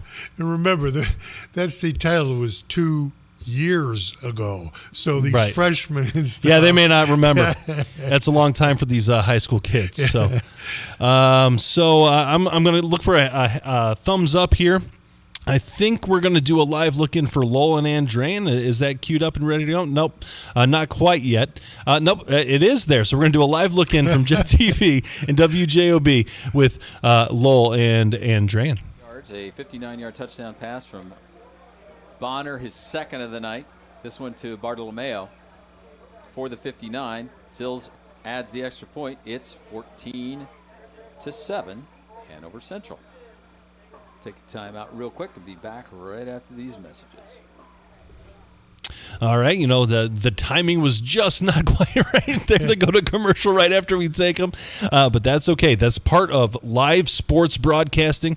You just got to think on your feet here, and 2 people that are light on their feet are you and me, Wayne. We can keep this whole party going despite our live look-ins going to break on us, but it is what it is. Yep. Yep, I don't know how alive my feet are, but oh, come on now! I saw you waltzing in the hallway, getting your Palermo's pizza, and I don't blame you. It's really good pizza. And speaking of that, I want to send a thank you to Palermo's for taking care of the game night crew this evening. Palermo's is real Chicago pizza, serving the community since 1961. You can visit Palermo's of 63rd Street at 2893 East 81st Street in Maryville and Hobart area, between the Home Depot and PetSmart. All right, so we've got an update here from Gary Graben with Munster and Andrean. Gary, what's going on? Well, I believe I might be in Bizarro world because this game is nearing the end of the first quarter. Andrean has no first down. Oh. Munster has one. This has been a 3-and-out game. Andrean on their third possession tried to go for a 4th and 4 and did not make it. Munster on their second possession was going to try a fake punt. Forster, who's the quarterback and punter, thought better of it and tried to kick it. It only went about 8 yards, but Andrean couldn't capitalize. So we are in the last 10 seconds here of the first quarter. Munster has the ball just across midfield, and there is no score in this game. Wow.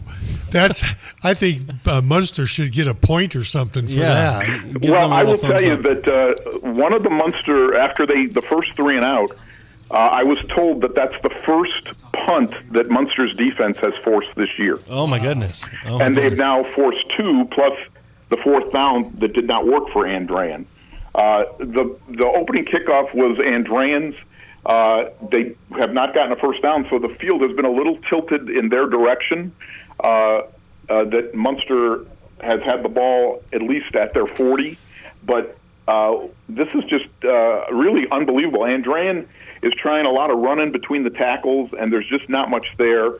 Elish did miss an open Tyler Vo, which would have been for a significant play, but really this is just a game with very little action, to be honest. Wow. And we are going to reach the end of the first quarter here with no score at Father Eckert Field. So, Gary, I'm going to kind of serve you up to our local resident Munster grad alum, and Andrew. Andrew is raising his hand feverishly to ask you a question. Andrew, what's going on? No, I just got to say they should do what Lee Corso did against Ohio State, bring the whole team onto the field, take a picture from the scoreboard. Yep, you got to score. If they score first, then that'll work. Yeah. And by the way, I will point out where Lee Corso's career ended up, which is on television, not as a coach. Yep. But be that as it may. This is by far Munster's best quarter of football, defensively, especially here, of the year. That it does not look, and again, Andrean, I expected to see more in open space here, a little more passing. They average about 25 passes a game. They may have thrown 2 or 3 in this first quarter, but so far for Munster, this is definitely, when you talk about the feelings on the sideline here at the end of one, if you look at that Munster sideline, there's a lot of energy, and that Andrean sideline has a lot more sort of coaching up the come on now type of stuff. Let's go. That this was kind of a sleepwalking first quarter for the 59ers, and boy, all I can say is this is a shocking quarter. All right, Gary, we were joking earlier tonight that you might be in for a triple overtime game. We're hoping that's the case. But before we go ahead, you guys really do think you're funny. And we've talked about this before. Our new president, Chuck Roberts. Maybe he'll pay for you guys to go to improv classes because this, I don't even know what this is. All right, fair enough, Gary. We'll keep that under advisement and see if we needed to go take some improv classes. So one more time, at the end of one, what is your score? There is no score between Andrean and Munster, and as you know, these scores get announced at the end of the quarters throughout Northwest Indiana, and this one's going to have people furrowing their eyebrow. Absolutely. Thank you much, Gary. Looking forward to hearing more from you. I hope you are. Yes, sir. All right, we'll go from Gary Graven to me, Ray Fernandez, with an update from Crown Point, Lake Central at Crown Point. Me, Ray, what's going on? So Lake Central went 3 and out and punted the ball to Crown Point, but Crown Point is sending a message to the Lake Central student section and coaching staff because, man, the first drive they did it through the air, and they're proving that they can do it through the ground because, of course, they can. They've been doing it all year long. Yeah, that's very interesting. So they just kind of pounded the rock down Lake Central's throat there. Absolutely, and I talked to a player for Crown Point, Tony Brooks. He's a sophomore starting offensive lineman for Crown Point, and he told me that that the whole team was practicing a lot of outside zone plays, and they ran it a handful of times in the last drive. So I'm sure they saw a weakness there from either the edge defenders or the outside linebackers there. After Gibbs's touchdown, though, has Crown Point scored again? Yeah, they have scored again. It was they got it, kind of bailed out on a pass interference. Noah Ehrlich got pressured, and he just chucked it deep, and a pass interference from Lake Central put the Bulldogs, and I call it the green zone, the 20-yard line and in, and they ran the ball, and there was a play action, and it was caught right on the 1-yard line. They gave the ball to their guy, Larry Ellison. He just pounded it in easily. So Ellison scored that one. Absolutely, yep, he did. All right, thank you much, Mireille. One more time, what is that scoring time update, please? Yep, Crown Point is beating Lake Central 14-0 with 3:51 left in the first quarter. All right, thank you much. That was me, Ray Fernandez, with an update from Lake Central and Crown Point. All right, after the break, we've got Dr. Reed Amons with an update from Maryville and Portage, so we're going to go ahead and take a quick break here on 89.1 FM, the Lakeshore. This is Game Night, live on Lakeshore Public Media, 89.1 FM. Streaming online at lakeshorepublicmedia.org, Facebook, and YouTube. Thinking of going to college? What do you plan to major in? At Ivy Tech Community College, they major in successful careers for you and all of their students. With locations in Michigan City, LaPorte, and Valparaiso, new classes start every few weeks. To get started, visit ivytech.edu. Again, it's ivytech.edu. Ivy Tech students are Indiana's future. Lesky and Nondorf Family Dentistry, located in Valparaiso, provides general, restorative, and cosmetic services for Northwest Indiana families. All that is good begins with a smile. Learn more at leskyandnondorf.com. Calling all 59ers, Slicers, and Wildcats. Do you have your high school debit card yet? Show your school pride everywhere you go, whether it's Friday night lights or your Monday morning commute. Get yours today at your local Purdue Federal Credit Union branch or learn more at purduefed.com. Kickstart your day at the Building Blocks Breakfast, Fueling the Future, on September 25th at the Dean and Barbara White Community Center in Maryville. Enjoy a complimentary meal, connect with local resources, and hear from the experts on supporting early childhood development. Let's unite to give our children the best start in life. More details are at lakeshorepublicmedia.org/buildingblocks. Hi, I'm Terry. And I'm Joe. We host the People's Pharmacy heard live Saturday mornings at 6 here on Lakeshore Public Radio 89.1 FM. We talk with you about everything from home remedies to breakthrough drugs. Hear from leading experts about drugs, herbs, home remedies, and other health topics. Join us on the People's Pharmacy Saturday mornings at 6 here on Lakeshore Public Radio 89.1 FM. He said, I started to come out, but I thought he had a gun, so I closed the door and stayed inside. On the next Radio Lab, do the police have to protect us? Despite what you think, legally, do the police have any duty at all? Protecting you is not their job. I don't believe that the police have any sort of actionable duty. My cries for help fell on deaf ears. They didn't have to do a damn thing. That's on the next Radio Lab. Tune in Saturday at noon and Sunday afternoon at 2 here on Lakeshore Public Media. And now, the scoreboard update. Well, as we said during the pregame show tonight, it's going to take a lot of luck to get by this evening for some teams, and some teams are still lucky. Let's get into it. I'm Tom Maloney. This is your Game Night scoreboard update. Crown Point is all over Lake Central, up 14-0.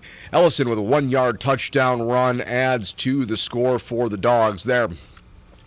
Meanwhile, Chesterton is up 7-0 over LaPorte. McCormack scrambles for a 24-yard touchdown for the Trojans on that one. Still waiting on an update from Maryville and Portage. Actually, we're not. We have an update Dr. from Reed Reed. Elmans. Yes, sir. So, Dr. Reed, what's going on there in Maryville and Portage?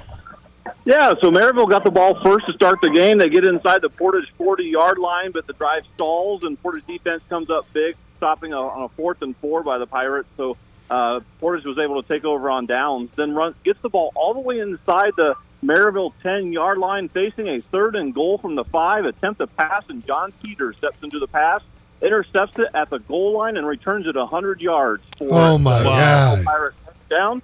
The 2-point conversion was then good, and the Pirates take an 8-0 lead with just under a minute to go in the first quarter. Maryville on top, 8-0. Their defense just forced a 3-and-out by the Portage offense, and Maryville is taking over at their own 27-yard line. There's 3 seconds to go here in quarter number 1 with Maryville on top of Portage, 8-0. Reed, who scored that 100-yard pick six? John Peters. We were talking about him in the pregame, playing a lot more defense, but jumped the route beautifully, read it all the way, stepped right in front of the in front of the offensive receiver, caught it in stride, and no one was within 15 yards of him. No one was able to catch him. Well, there you go. There is the scoreboard update there. Thank you so much, Reed. We'll be getting more from you on that game. Maryville taking an 8-0 lead. You know, normally it's a 7-point swing when a defense scores a touchdown when a team's driving, but to have an 8-point swing in that regard, big for the Pirates in that one. Michigan City is trailing Valpo 7-6. Zaire McKinney scored with a 40-plus yard touchdown run. However, the extra point was blocked by the Vikings, so City was not able to tie that one up. So it's still Valpo 7-6 there. And Tom, I hate to interrupt you here, but your next score, we actually have Kevin Driscoll with an update from Hanover and Lowell. Kevin, what's going on? 51 seconds to go, second quarter, and Caden Barrett is a man among boys. It is now 28-7 Hanover Central. Wow. Hanover Central took a 21-7 lead on Caden Barrett's 78-yard touchdown run. Lowell had been moving the ball. Still a run-first offense, about 6 runs to every one pass. They had moved the ball into Hanover territory for a somewhat lengthy ball control possession, only to turn over the ball on a punt and have Hanover go 2 plays, 80 yards in just 50 seconds. Caden Barrett is already over the 100-yard mark in the first quarter.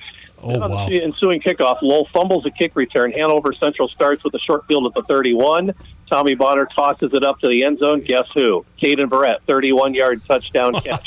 Barrett now with a 78-yard touchdown run, 2 touchdown catches, and over 100 yards, and we're not even through the first quarter. So, Kevin... Again, 47 seconds to go, first quarter. Hanover's up 28-7 from the new Inferno. Kevin, you heard us in the pregame show. We were hoping to see a little more production from Caden Barrett. It seems like he was listening to the pregame show. Well, you guys know your football, and I can say your instincts are absolutely right. It was just a different game plan last week against Highland. Caden Barrett was not a focus of the Hanover offense. He still got his touches, but they were certainly working on some things in the passing game. And as I mentioned in my last report, Tommy Bonner had tossed 4 different touchdowns to 4 different receivers, including Barrett. Tonight, Caden Barrett is definitely under that white-hot spotlight of this Hanover offensive game plan tonight. Once again, he has a touchdown run of 78 yards. He has 2 touchdown catches, including a 31-yarder, and he just absolutely went up and got it. Just the look of dejection in the end zone by the Lowell defender. He could not have played it any better. Just went up and made a play. All right, thank you much, Kevin. One more time, what is that score and time update, please? Nearing the end of the first quarter, Hanover up on Lowell 28-7 from the new Inferno. All right, thank you much, Kevin. Appreciate the update. Back to you, Tom. Thank you, and it's a big night for Caden Barrett in that regard. You just heard Kevin Driscoll. 3 touchdowns in the first half already. The Wildcats up 28-7. Fellas, this might be the second straight week that I think the big story is don't open a new field. We saw Bishop Knoll last week lose their home opener in that regard. Now we're seeing Lowell struggle against Hanover Central, a team that's really playing to redeem itself after a loss a couple of weeks ago. Right. Rolling right along here, we've got KV at Hobart. And we have the Steve Schmidt. Sorry. Steve. Yeah, there you go. Sorry, I apologize, Tom. Steve Schmidt here with the update. I apologize, Tom. Steve. Hey, guys, second quarter here, 8.5 to go. Hobart's opened up a 14-0 lead. Most recent score after a punt, after a 3-and-out by KV. After a fumble recovery by Hobart around midfield. Quarterback Tatum sent a receiver in motion across the field. On that play, the running back stuck out of the backfield. Connor Stafford hit him in stride for a 40-yard touchdown pass. But KV's marching here on the Hobart side of the 50. All right, thank you much, Steve. We'll keep going and see how the rest of this game goes, and looking forward to hearing more from you. Sounds good. All right, thank you much. Steve Schmidt with our Beef of the Week. The next call in that we'll have you cover, Tom, we'll have you yield for is Munster Andran for Gary Graben. Until then, I'll let you have the floor. Great, thank you. The next game up is Munster and Andran. This game, now, to set the scene for Gary really quick, was 0-0. Munster's defense, for the first time this season, forced not one but two punts in the first quarter. Could the defense hold on here in the second quarter? Gary, what do you got? Well, Robinson St. Louis, the coach of Munster, did not come here for a moral victory. With a 4th and 5 at the Andran 48, they tried to draw Andran offside, ended up taking a timeout. We all thought they were going to punt, but instead they came out and tried to throw a bomb over the Andran defense. Man was open, but it was overthrown, so Andran gets the ball at their own 48. The first play from there was an Elish to Vo 32-yard pass play. Elish then ran 15. Then after a run into the line, Dumas, the running back, from 4 yards out off tackle. Touchdown 59ers, extra point by backup kicker Jake Alvarez. Good. 7-0 59ers with 8 minutes to play here in the second quarter. Well, there we go. Gary, thank you so much for that update. So much for the luck for the Munster Mustangs on this Friday the 13th. It looks like the Andran 59ers might be a nightmare for Munster this evening. We'll see how that one continues.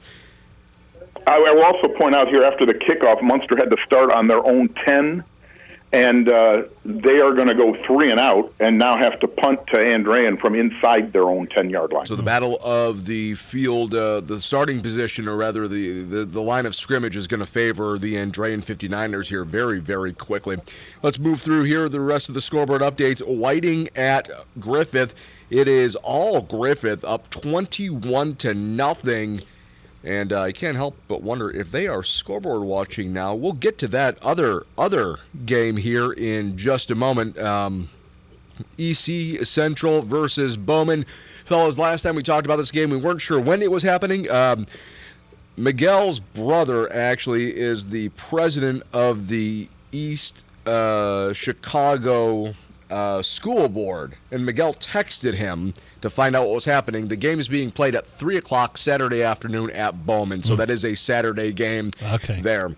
Still waiting on updates from Triton versus South Central, and it is all Byron Center over Morton. They're up 27-13 at the half there. Calumet Christian at Boone Grove this evening. Still no update there. Bishop Knoll versus Wheeler. The last update I have there for Bishop Knoll and Wheeler was 14-0 Wheeler. I actually have an update for that South Central game. They are down 48-0. Woo. So Triton is up 48-0 over South Central, and you know what quarter we're in that one, Andrew? They are at the half. At the half. So that one is going to be a running clock as the second quarter starts up there for South Central. And moving right along here, again, the last update we had here, so now it's 20-0 Wheeler over Bishop Knoll. Still 0-0 for Highland and Calumet after the first quarter there. Knox is up 14-0 over Tippecanoe Valley in that one. And the other game that I was talking about that Griffith might be watching, it's all River Forest. They're up 14-0 over the Gary Westside Cougars. A 2-yard quarterback keeper by Aiden Silver put Forest up 7-0, and then a 24-yard touchdown pass from Silver to Harris puts Forest up 14-0 now in that game. And that's a Gary Westside team that is already 3-0 on the season and 1-0 in conference. No comment, though, on who they beat for their first conference victory last week. Had to clear my throat there. Still waiting on updates from a couple of other games, including Culver at Winnemac, but it is all North Judson over North Miami, 28-0 in that game. Meanwhile, West Lafayette Red Devils and the Rensselaer Central Bombers still waiting on updates there. Lake Station traveling to Indianapolis, Washington, and last update we had here for Hammond Central versus Indianapolis Shortridge was 0-0 after one. And we do have an update on that Winnemac game. That is 22-8 Winnemac over Culver in the first quarter right now. Guys, I can do it all if you need me to. I can do special teams. I can do defense. You're all over offense. I can do scoreboard updates. I can talk to the callers. I can have a chat with Andrew. I'm going to go eat some pizza. 5-tool player there. Thanks, Tom. Appreciate you. Thank you, fellas. All right, that was Tom Maloney with the scoreboard update, kind of a hybrid scoreboard update, and a lot of action going on there. This is Ben Kolodzinski here with Wayne Svetanoff. We do have some callers on the line. We've got Mireille Fernandez with an update from Crown Point and Lake Central. Mireille, what's going on? Crown Point is just absolutely dominating. It's looking like another one of those games for the opponent. Playing the Bulldogs, they go down and throw to their new acquisition. There's about a 15-yard pass to Lucas Zimborski. Noah Ehrlich connects again for a touchdown. My goodness. So what was the score right now, Mireille? It's 21-0. 21-0. So Crown Point is all over Lake Central. What does Lake Central need to do to kind of get back into this one? I said it before. I'm going to say it again. They need to stay disciplined. They're getting burnt. And they need to play more fundamental sound football. I feel like they're a little nervous. The linebackers are on their toes, and the DBs are on their heels, and the defensive linemen don't know what's going on. They're getting tossed around by the Crown Point O-line there. Crown Point Lake Central needs to play a little bit more fundamental sound football, and, maybe hopefully get back into this game. But right now, Crown Point does have the ball at their own 45-yard line, so we'll see if they can go down and score again. Mireille, has Lake Central been into Crown Point territory? No, they haven't. Not once in this game. The closest they've gotten was the 35-yard line. Wow. Oh, my goodness. So, Mireille, where do you see the rest of this game going? I was telling my buddies here that I'm doing the broadcast with, and I was saying I'm willing to bet my arms and legs that Crown Point would pull away with this game, and, it's turning out to be true. There's 10 minutes and 34 seconds left in the second quarter, and they're up 21-0. They've been doing it all season long against DAC opponents, and I don't think it's going to stop anytime soon as they're running offense here. Noah Ehrlich dishing out passes. They're running the ball with Larry Ellison. It's just getting ugly for Lake Central sideline. All right, thank you very much, Mireille. Looking forward to hearing more from you as this game goes on. Thank you, guys. All right, thank you much. This is Mireille Fernandez with an update from Crown Point and Lake Central. We're going to go from Lake Central. We're going to move on to Hobart for our Beef of the Week. Steve Schmidt has an update from Kankakee Valley and Hobart. Steve, what's going on? Hey, guys, when I left during that scoreboard update, told you KV was driving down the field. Right after I got off the phone with you guys, a 30-yard touchdown pass by Diego Arroyo to Jaden Anderson set up earlier in the drive on a 3rd and 15, roughing the passer call by Hobart. Oof. So KV gets on the board here, 14-7 Bridges in the second quarter. So it was penalty aided, but did the offense at least look like they were making some progress? Right after that penalty is when they figured out something offensively, actually. They had a couple running plays that got negative yardage right before it. Tried to do a pass over the middle on that 3rd and 15, but for the roughing the passer, and then it seemed like they got the KV sideline fired up a little bit. They were able to get down the field and score there. And right here, Hobart has a 4th and 1 at the 40, and as somebody on the offensive line jumped, causing a false start. Now that's going to bring out the punt team, so the momentum's starting to shift here on the Cougar sideline, guys. All right, thank you, Steve. One more time, what is that score and time update, please? With 5:25 to go here in the second quarter, it's Hobart 14, Kankakee Valley 7. All right, thank you very much, Steve. That was Steve Schmidt with our Beef of the Week, Kankakee Valley at Hobart. We're going to go from Hobart. We're going to go to Portage, Indiana, with an update from Dr. Reed Amons. Dr. Reed, what's going on? Yeah, in Maryville's last possession, they weren't able to do much with it. In fact, facing a 4th down on their well into their own side of the field, must have punt a snap. The punt was that he was able to get the punt off, did not go very far, and then Maryville committed an unsportsmanlike penalty, which was an additional 15 yards. So Portage was able to take over on the Maryville 28-yard line. So certainly great field position. A few plays later, Portage was able to knock it in from 2 yards out with Noonan running back. The extra point, then there was an unsportsmanlike on the touchdown run after the play was over, a little taunting call. So that made the extra point attempt from the 25-yard line, so a 35-yard extra point attempt, which was no good. That left Maryville on top, 8-6. Maryville has taken over here. They're right at midfield with 7.5 minutes to go in the second quarter, and already on top, 8-6. It has gotten a little chippy out here. I'd say in the last 4 or 5 minutes, we've had, I think, 4 unsportsmanlike penalties on each side. So it's, I think both coaches are trying to get both teams settled down a little bit. But Maryville on top, 8-6. There's just over 7 minutes to go here in the second quarter. Maryville has the ball right at midfield. Dr. Reed, Maryville and Portage have had a history of chippiness, if you put it, in games. And did you say both teams had 4 penalties already? 4 in total, I believe, 2 on each team. Oh, okay. Yep. And certainly the unsportsmanlike that occurred on the punt was big because that gave Portage great field position where they started their drive inside the Maryville 30-yard line. But there's been, I believe, 3 pass interference calls and 4 unsportsmanlike penalties here in the first quarter and a half. Oh, my God. So a lot of laundry on the field, Reed. So go ahead. Yeah, I was going to say, a lot of stoppage. Yeah, both teams have actually run the ball quite a bit to keep the clock moving. That first quarter took about 15 minutes total with a lot of running of the ball. But here recently we've had a lot of penalties, and Portage defense did come up big there and stop Maryville's offense and forced a punt on 4th and 7. So Portage has got the ball back at this point. There's 6:38 to go here in the second quarter. Portage's ball just inside their own 20-yard line at about the 18.5-yard line. All right, thank you very much, Reed. That is Dr. Reed Amons with an update from Maryville at Portage, a game that's getting a little bit chippy. Looking forward to hearing more from you as this game goes on. All right, thanks, Dr. Reed. We're going to move on to Russell Broadhacker with our game of the night. Valparaiso at Michigan City. Russell, what's going on? Hey, gentlemen, so right now the score is 10-6. Valpo is leading Michigan City with about 3 minutes, 40 seconds left to go of the second quarter. So last we heard it was 7-0 Valparaiso, and Michigan City came back and scored a touchdown quickly after that. How did Valpo march on the field and get this field goal? So directly following Michigan City's touchdown, it's been a lot of back and forth. Seen a lot of punting from both sides.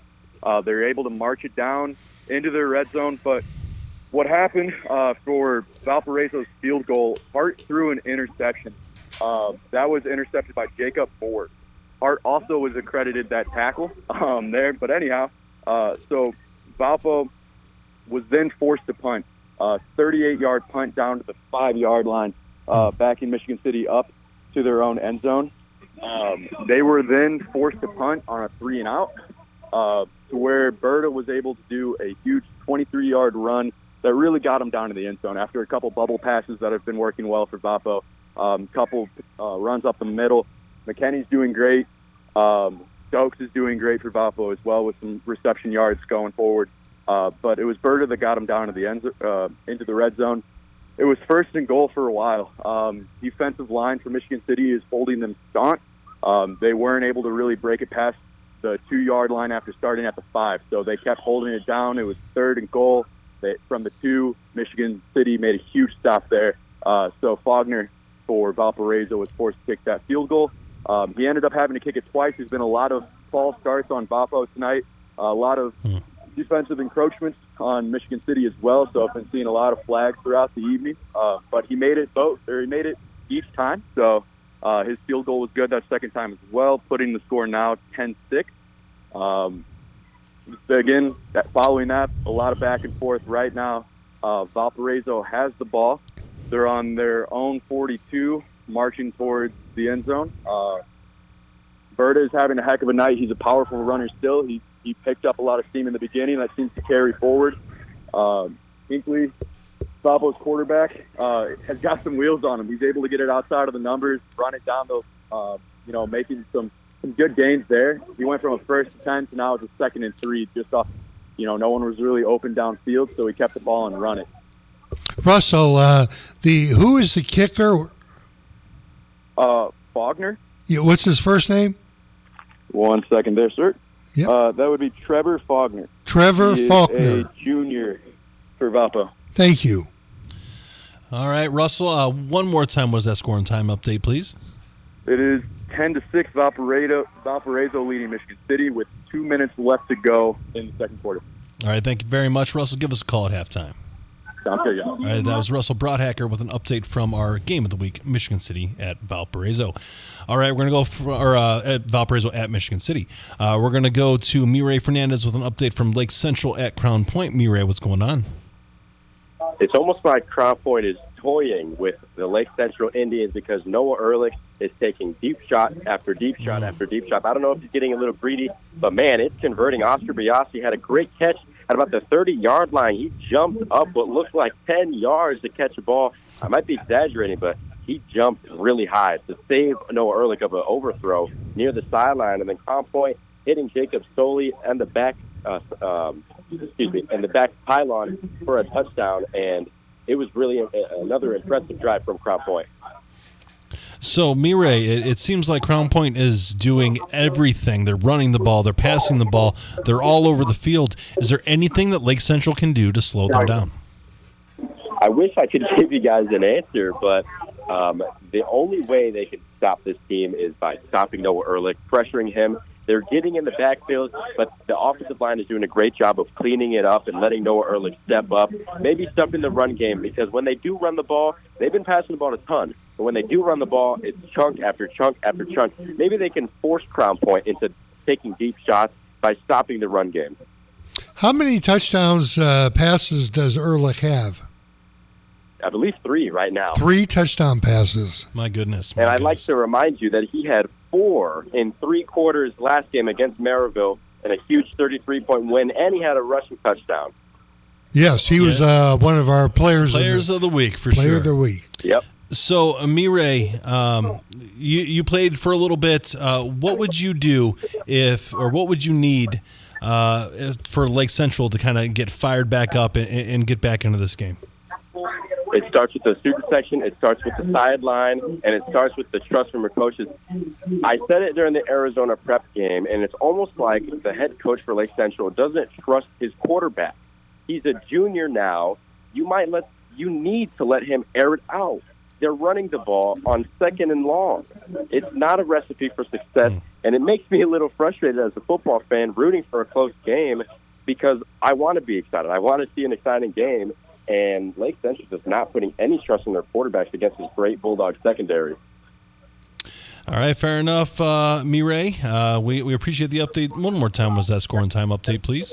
Of course, Crown Point is up 28-0 with 6:32 left and counting in the second quarter. All right, thank you very much. That was Mireille Fernandez with an update from Lake Central and Crown Point.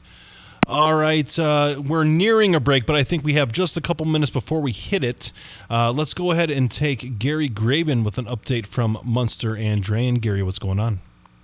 After Munster went 3 and out, Andrean actually saved by a big Ellish scramble run when they had a 2nd and very long. That drive culminated with a 4-yard touchdown pass, Ellish to Jimmy Finley. Extra point good is 14-0.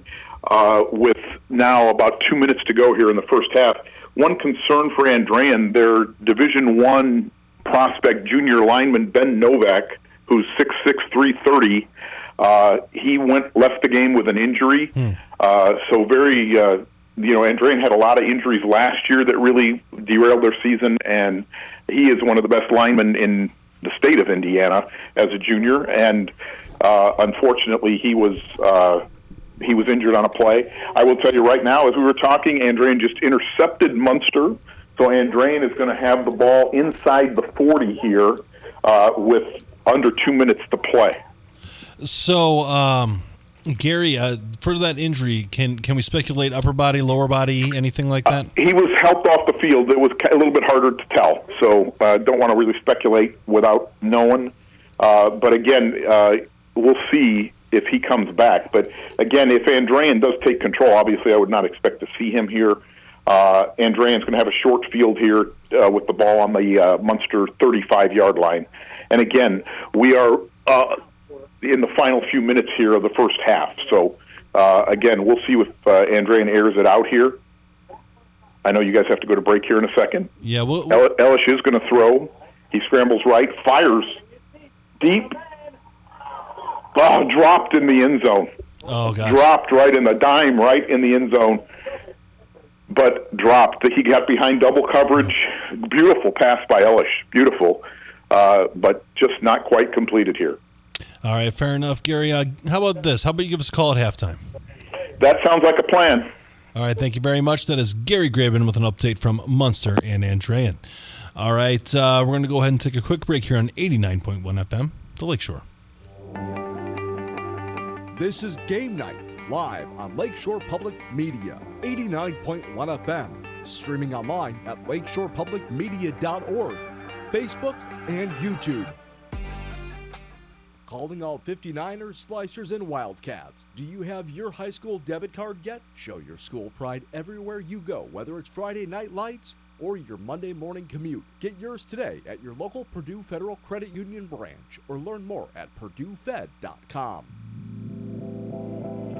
Thinking of going to college? What do you plan to major in?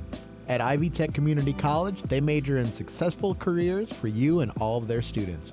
With locations in Michigan City, LaPorte, and Valparaiso, new classes start every few weeks. To get started, visit ivytech.edu. Again, it's ivytech.edu. Ivy Tech students are Indiana's future. Lesky and Nondorf Family Dentistry, located in Valparaiso, provides general, restorative, and cosmetic services for Northwest Indiana families. All that is good begins with a smile. Learn more at leskyandnondorf.com. Lakeshore Public Media invites you to the Building Blocks Breakfast, Fueling the Future, happening September 25th from 8 a.m. to 10 a.m. at the Dean and Barbara White Community Center in Maryville. Discover groundbreaking insights into early childhood development, network with fellow leaders, and explore tools to support our youngest learners. Visit lakeshorepublicmedia.org/buildingblocks for tickets and sponsorships. Imagine discovering your retirement fund is bankrolling the very industry pushing our planet to the brink. I'm investing in coal, in ExxonMobil, Chevron. But what can small investors do? Your money is your power. If you don't want to use your power, then you should stop complaining about the current state of the world. Sustainable investing on the next Reveal. Tune in Saturday afternoon at 3 here on Lakeshore Public Media. You're listening to Lakeshore Public Media, 89.1 FM, WLPR FM Lowell. Your home for local news, traffic, weather, sports, and more. Streaming online at lakeshorepublicmedia.org. And now, the scoreboard update.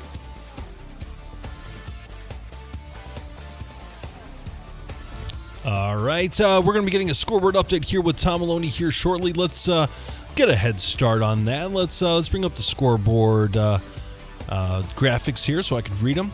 As of right now, we just heard from me, Ray Fernandez. Lake Central is trailing Crown Point 28-0. And we'll go over this one real quick before Tom takes back over. We've got Chesterton leading LaPorte 14-0. Our next score here will be Maryville and Portage, and Tom, I'll let you take it over from here. Thank you, Ben. Maryville and Portage, it is 8-6 Maryville. Portage missed believe it or not, a 35-yard extra point attempt following a touchdown because of unsportsmanlike penalties there. So Maryville gets the edge. The game kind of looks like a baseball score right now. Maryville got on the board first, though. Portage was driving down, ready to score, knocking on the door of the end zone, and it was a pick six from John Peters. He goes 100 yards the other way, untouched. Wow. Give Maryville that 8-0 lead. Again, Portage drives back down to score to get 6, but not quite enough. Hey, Tom, we've got Russell Broadhacker with an update for your next score. Well, the last update we had here in this game, Valpo was up 10-6 late in the second quarter. They went up 7-0 thanks to an Austin McKenzie 38-yard touchdown reception. Michigan City answered with a Zaire McKinney 40-plus yard touchdown run, but the extra point was blocked. Valpo then came back with their own special teams, hitting a field goal up 10-6 late in the second quarter. Russ, where do we stand now? Russell, are you there? Hey, guys. So this last score right now is 17-6. There's 20 seconds left to go in the first half. Valpo was able to score that touchdown with a 25-yard pass. That was Hosick to Stokes, directly into the end zone, threw it on the run, and just hit a dime.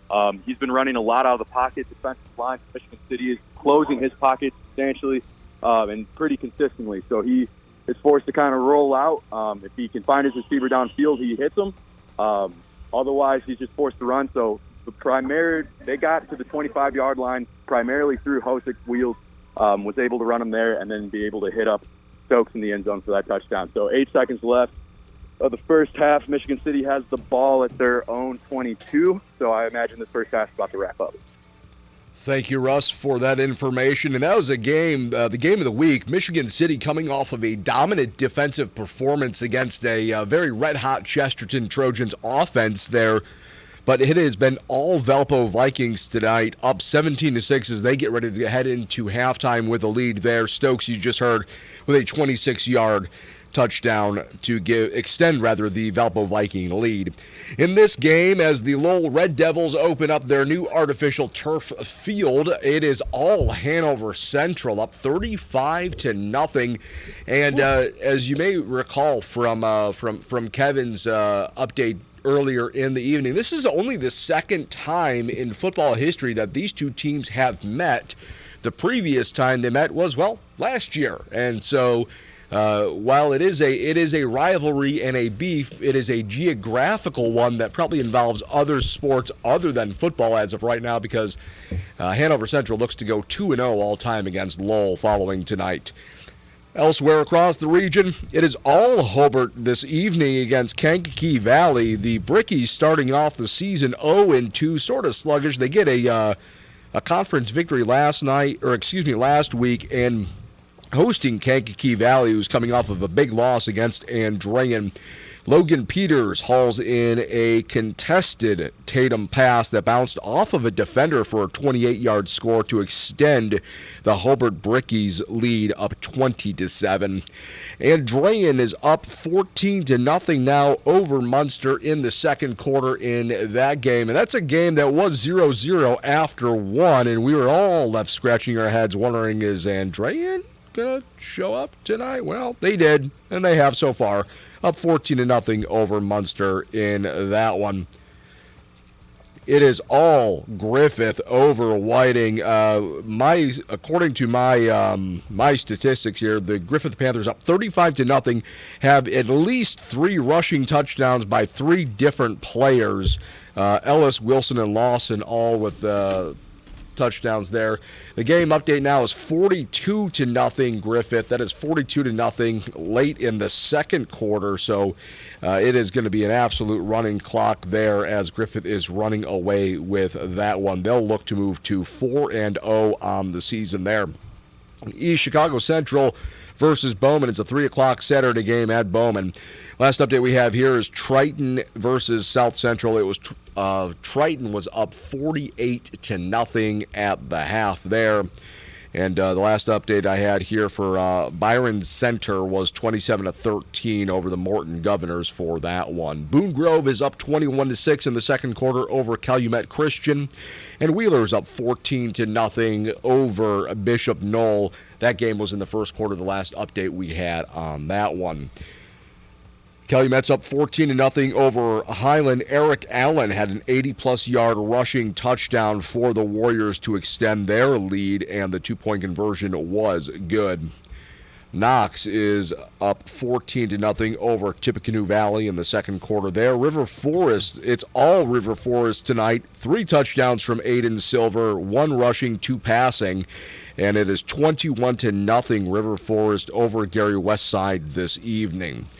North Judson was up 28-0 over North Miami. That was the last update we had on that game. Winnemac was up 22-14 in the fourth quarter over the visiting Culver Cavaliers. Still no update from West Lafayette versus Rensselaer Central. Still no update as well from Lake Station at Indianapolis, Washington. And still the last update we had for Hammond Central at Indianapolis Shortridge was 0-0 after 1 there. For Game Night, I'm Tom Maloney. All right, thanks, Tom. Ben Kolodzinski back with Wayne Svetanoff. I want to say thank you to Palermo's for taking care of the Game Night crew this evening. Palermo's is real Chicago pizza, serving the community since 1961. You can visit Palermo's of 63rd Street at 2893 East 81st Street in Maryville and Hobart area between the Home Depot and PetSmart. Wayne, that was some excellent pizza this evening that we had. Always is, and we appreciate it sincerely, boy. Absolutely, it's good. It's the best. So thank you for all of that, and we do have full phone lines here. So we're going to go ahead on line 2 and get an update from Dr. Reed Amons with a Maryville versus Portage update. Dr. Reed, what's going on? Yeah, Maryville is clinging on to an 8-6 lead. Portage had the ball and started to drive the ball. Still on their side of the field, though. And then Jordan Bills, a linebacker for the Pirates, gets an interception, the second interception for the Pirates of the night. Maryville takes over on the Portage 29-yard line, the very next play from scrimmage. Cam Jordan, running back, runs it in from 29 yards out. For the extra point, it was a 2-point conversion try, which was no good. That put the Pirates up 14-6. On the ensuing kickoff, Portage fields the ball and takes over at their own about 23-yard line. But on the first play from scrimmage, Portage muffs the handoff, and Maryville recovers for their third turnover of the first half defensively. So they were able to take over with just about a minute and a half to go before halftime. Maryville right now is driving. They are down to the 3-yard line, facing a fourth and goal from the 3-yard line with 3.2 seconds to go here before halftime. Maryville on top, 14-6. There is a timeout, but they're breaking the huddles at this time. Dr. Reed, who was the young man who had the interception here? Jordan Bills. He's a linebacker, number 1 for the Pirates. He's one of the many returning starters for the Pirates. Bills, Bills? Yes. Okay. Yep, Bills, yep. And so Maryville. Go ahead. Go ahead. I was just curious, just for clarification's sake, who scored the touchdown? Cam Jordan. Cam Jordan. Okay. Gotcha. Cam Jordan scored the touchdown. Then just facing a fourth and goal from the 3-yard line, Maryville rolled out, throws a pass that falls incomplete. Wow. So Maryville's going to go into halftime ahead, 14-6. It is now halftime here. Maryville on top of Portage, 14-6. Are you surprised, Dr. Reed, that this is this close of a game in the first half? Yeah, really the story so far has been Portage's defense. Maryville, other than that 20-yard touchdown run by Cam Jordan, has really done nothing on offense. They've faced a lot of second and third and long. They've been able to move the ball very seldomly throughout the first half, and even when given opportunities, have not been able to convert, have not been able to complete passes. Most of the yardage they have here in the first half has been on the ground. Jacarius Johnson running the ball well, Cam Jordan running the ball well, but have not been able to connect on the big play for sure, and have not looked great on offense because that Portage defense is swarming. They're fast. They're not very big, but they are fast and strong and get to their responsibilities. They're well coached over there. Roy Richard does a great job, and he's got his team in position. And we talked about how these Maryville Portage games have a tendency to be closer than what maybe people anticipate and come down to the wire. And 14-6 here at halftime. Maryville on top of Portage so far through the first half of play. All right. Thank you much, Dr. Reed. We appreciate it. Looking forward to hearing more from you in the second half. All right. Yep, sounds great, guys. Sounds good. We've got full phone lines here, So we're going to move on here from Dr. Reed to Mireille Fernandez with an update from Crown Point and Lake Central. Mireille, what's going on? Well, I was on hold with you guys there, but while I was on hold, I was going to tell you about the previous touchdown Crown Point just scored, but I'll tell you about one that happened first, and then I'll go into the one that just occurred here. The one that happened first, it was a beautiful drive there executed by Buzz. It's been happening all game, and now they were up, put them up 35-0 to force a running clock there. I believe it was Trevor Gibbs with the touchdown from Noah Ehrlich on a dump-off pass. And on a similar drive, Crown Point takes the ball and goes down again, has the ball in third and short territory, goal to go, and they dump it off. And this time, Rodriguez with the catch and a touchdown. So what is the score at this point? It is 42-0 with 1:46 left in the second quarter. Wow. All right. Well, thank you, Mireille. You're still in the second quarter, right? Yeah. Yeah, I am. All right. Give us a call back at halftime, please. Sounds good. Thank you very much. That was Mireille Fernandez with an update from Crown Point and Lake Central. We're going to move on to Kevin Driscoll with an update from Hanover and Lowell. Kevin, what's going on? Thank you, Ben. It is halftime. Hanover Central leads Lowell 35-14. These two schools are separated by 10 miles, but in just their second meeting of all time. Lowell's been playing football since 1906. Hanover Central existed in 1967, but didn't start playing football again until 2014. And now that Hanover Central's on the Northwest Crossroad, this is a rivalry game. Lowell High School debuting their brand new multi-million-dollar Inferno tonight. Hanover got on the board early with a short field scoring march set up by Lowell's first fumble turnover of the night. The Wildcats have scored twice off of Red Devil turnovers in that first half. Lowell football is now playing on an artificial surface, but their game plan is most certainly still on that old 6-inch high grass of the old Inferno. Kept it on the ground, found some success, saw the Hanover defense creeping up, and that's when Lowell was able to strike. They are moving the ball. Twice, double quarterback Brody Kolodzinski found tight end Zach Sharnke for touchdown passes, one from 38 yards, one from 44 yards. But the time of possession tells the story that first half. Lowell held the ball for almost 17 minutes to Hanover Central's just a little over 7 minutes. Hanover Central just beating you with the big plays. This has been the Caden Verrett and Tommy Bonner show. They'll just outscore you. Caden Verrett, 2 touchdown catches, 631 yards as a 78-yard touchdown run. Tommy Bonner has tossed 4 touchdown passes, 2 to Rocco Bartolomeo, 2 to Caden Verrett. And that's the story. Hanover Central just content to let Lowell lull you to sleep, and they'll just strike you on the next possession. That seems to be the story tonight.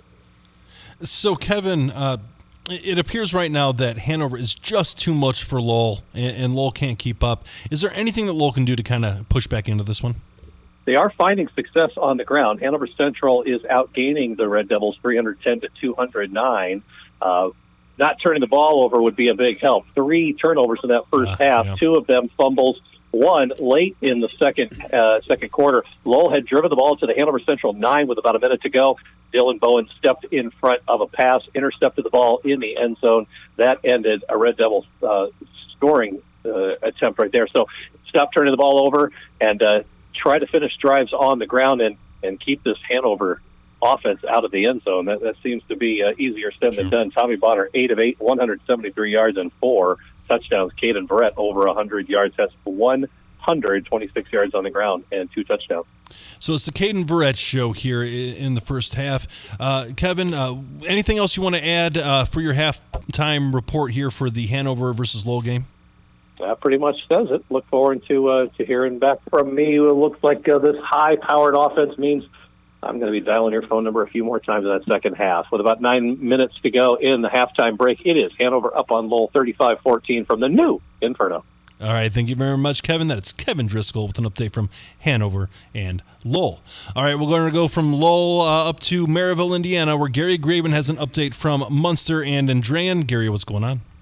First of all, I have to say I am stunned to hear that Lowell's defense gave up 310 yards in the first half. Right, that's a game total, right, Gary? When is the last time that, I mean, we don't have that data handy, but wow, when is the last time Lowell has ever given up 300 yards in a half?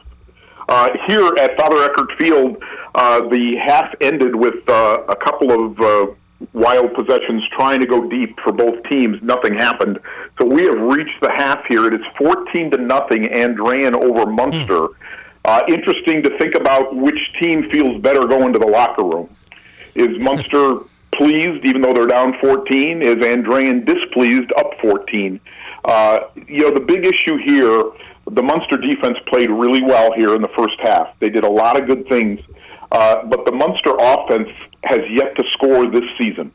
So they have now gone 14 quarters without scoring, and this is where they weren't even close here in the first half. So their defense is showing signs.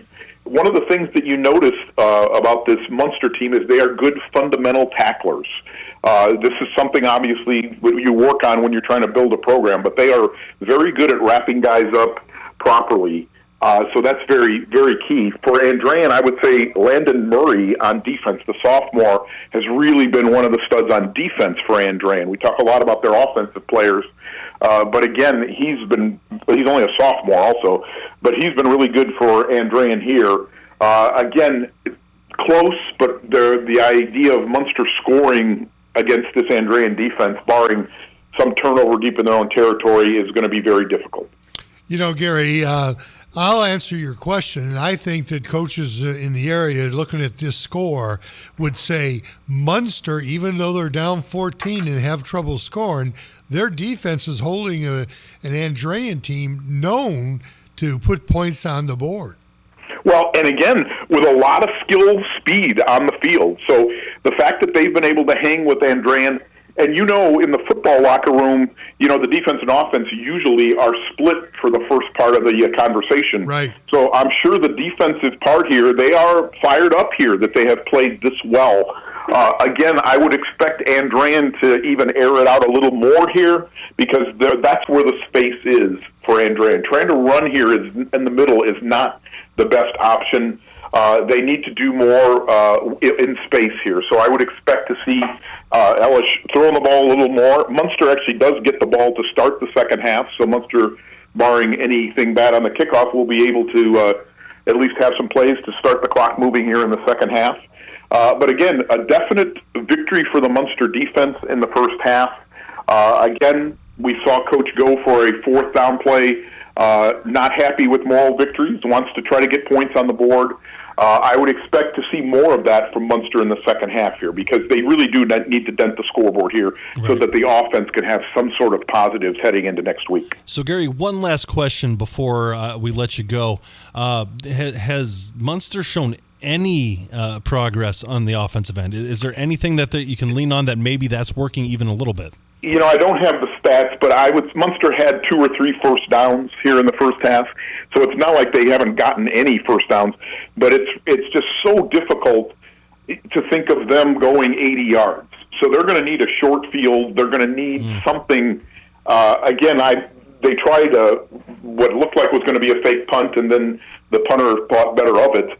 I would say we might see a little more of that, more chances taken, because I think they know that they're going to have to do something different to try to get down the field. So I would expect maybe something a little more daredevil than even the first half was here for Coach St. Louis. Quickly, he's an interesting story, Coach Robinson St. Louis. He's originally from the Chicago area. He coached at Peru and Elkhart before coming to Munster, but he was born in Haiti, and he came to the United States as a 7-year-old. And so his personal story is a pretty interesting one. And he's working very hard here to try to get things changed. But football is a sport that really takes a lot of time to turn that aircraft carrier around. It sure does, Gary. All right, thanks, Gary. One more time, what is that score and time update, please? Again, we have reached the half here. It's the Andrean 59ers 14 and the Munster Mustangs 0. All right, thank you much, Gary. We appreciate the update. Looking forward to hearing some more action in the second half. Yes, sir. All right, we'll go from Maryville, Indiana, just down the road to Hobart, Indiana for our Beef of the Week. We've got Steve Schmidt with an update from Kankakee Valley at Hobart. Steve, what's going on? Hey, guys, we've reached the half here. KV, right before the end of the first half, kicked a 32-yard field goal. Anthony Rumakava made it 20-10 Brickies, and that's where we stand here at the halftime break. So how did the scoring happen, Steve? So KV got the ball on their own 5-yard line after a beautiful punt by Xander Langford, the Hobart punter, and 3 or 4 Marco Castro runs got them into plus territory. Then once they got past midfield, they started to open up the passing game a little bit more.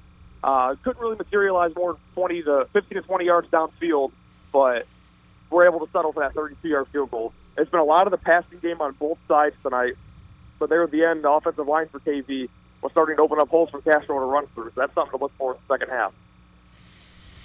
Steve, can you give me that? I want to give the kid credit for his field goal. What is his last name? Anthony Ruvalcaba.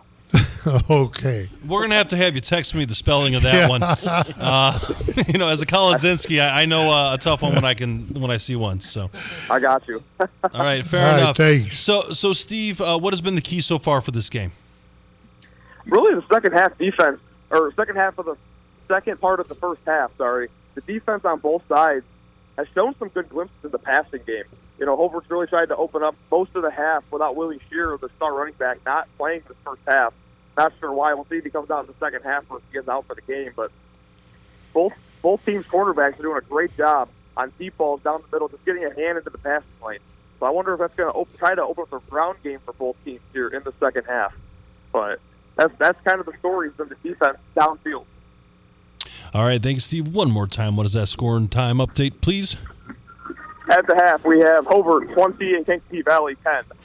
All right, thank you much, Steve. You got a fun one on your side here. We're looking forward to hearing more from you as this game goes on. Sounds good, guys. Thanks. All right, thank you much. That was Steve Schmidt with an update from our Beef of the Week. One more call before we hit break. We've got Mireille Fernandez with a halftime update from Lake Central at Crown Point. Mireille, what's going on? So as you guys know, Crown Point was up 42-0, but with about 15 seconds left, Lake Central's quarterback Cameron Reddick just heaves one.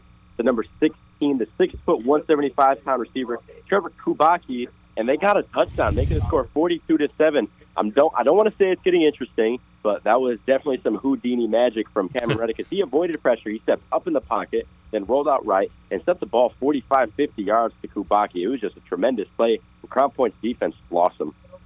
So at this point, Mireille, the score is it's a 35-point difference, right? Correct. All right, so we're still going to hit that running clock threshold for this game. Like you said, this game isn't necessarily a, quote, getting interesting, but what would you consider a victory for Lake Central here in the second half?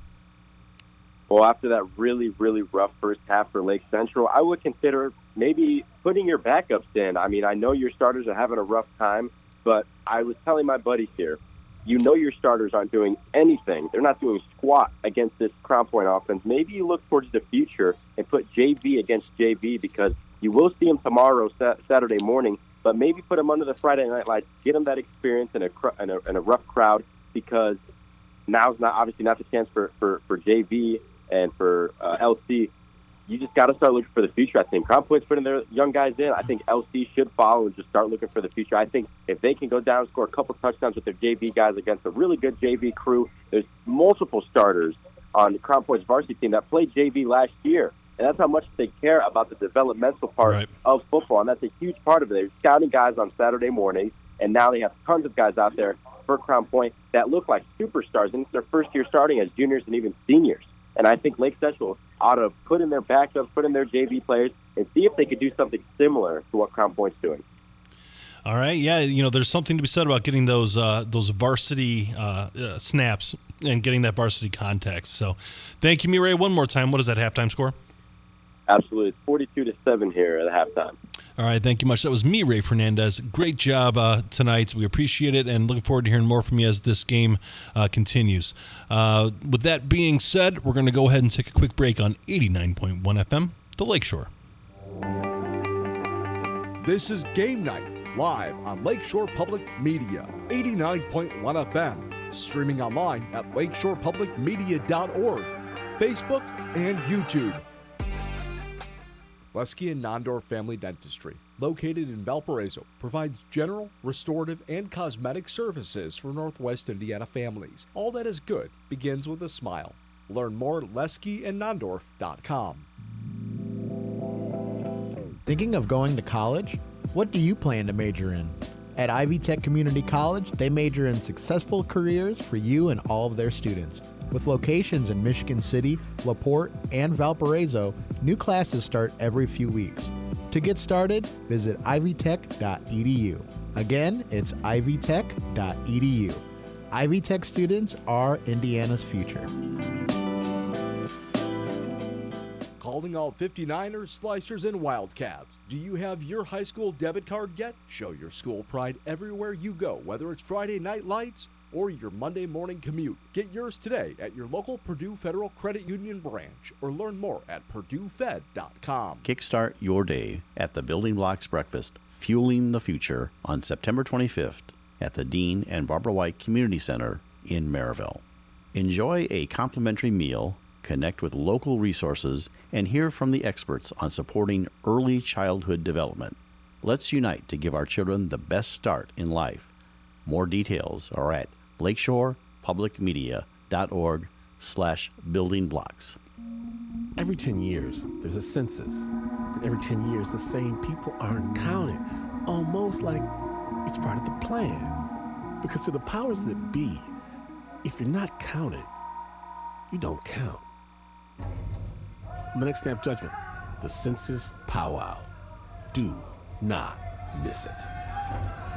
Tune in Saturday morning at 10 and Sunday at noon here on Lakeshore Public Media, 89.1 FM. Jennifer Vale studies friction and how to deliver just the right amount of it, like when you get a flu shot. If friction was working against you so much that needle is having to be pushed multiple times and harder because the stopper is getting stuck, you would definitely know. The hidden role of friction in our lives. That's next time on the TED Radio Hour from NPR. Tune in Saturday morning at 9 and Sunday morning at 11 here on Lakeshore Public Media. And now, the scoreboard update. Should I sing? Is Witchy Woman a scary Friday the 13th song? Ben, I don't watch scary movies, so Jason, is it Freddy? I don't know. Michael Myers? Who's Friday the 13th associated with? That would be Jason Voorhees, the hockey mask wearing ghoul. Yeah, it's almost hockey season. That counts. All right, that works. I'm Tom Maloney. This is your Game Night scoreboard update. Across the region, things are at the half, and they are absolutely nightmarish for Lake Central. See what I did there, Ben? I did. Was that good? Yes, okay, it worked cool. out Thank really you. well. 42-6. Crown Point is up over the Indians there. It is all Crown Point. We'll have a running clock in Hub City for that one. Chesterton is up 14-0 over LaPorte. The big news here, though, C.J. Perez in at quarterback, following a 24-yard touchdown scramble from McCormick in the first quarter that gave Chesterton a 7-0 lead. McCormick has not been back in the game since that touchdown run, so they've got the backup Perez in at QB there. Chesterton up 14-0 over LaPorte. Maryville and Portage at Portage. This one is surprisingly low. The Maryville Pirates up 14-6, set up by a interception by Jordan Bills.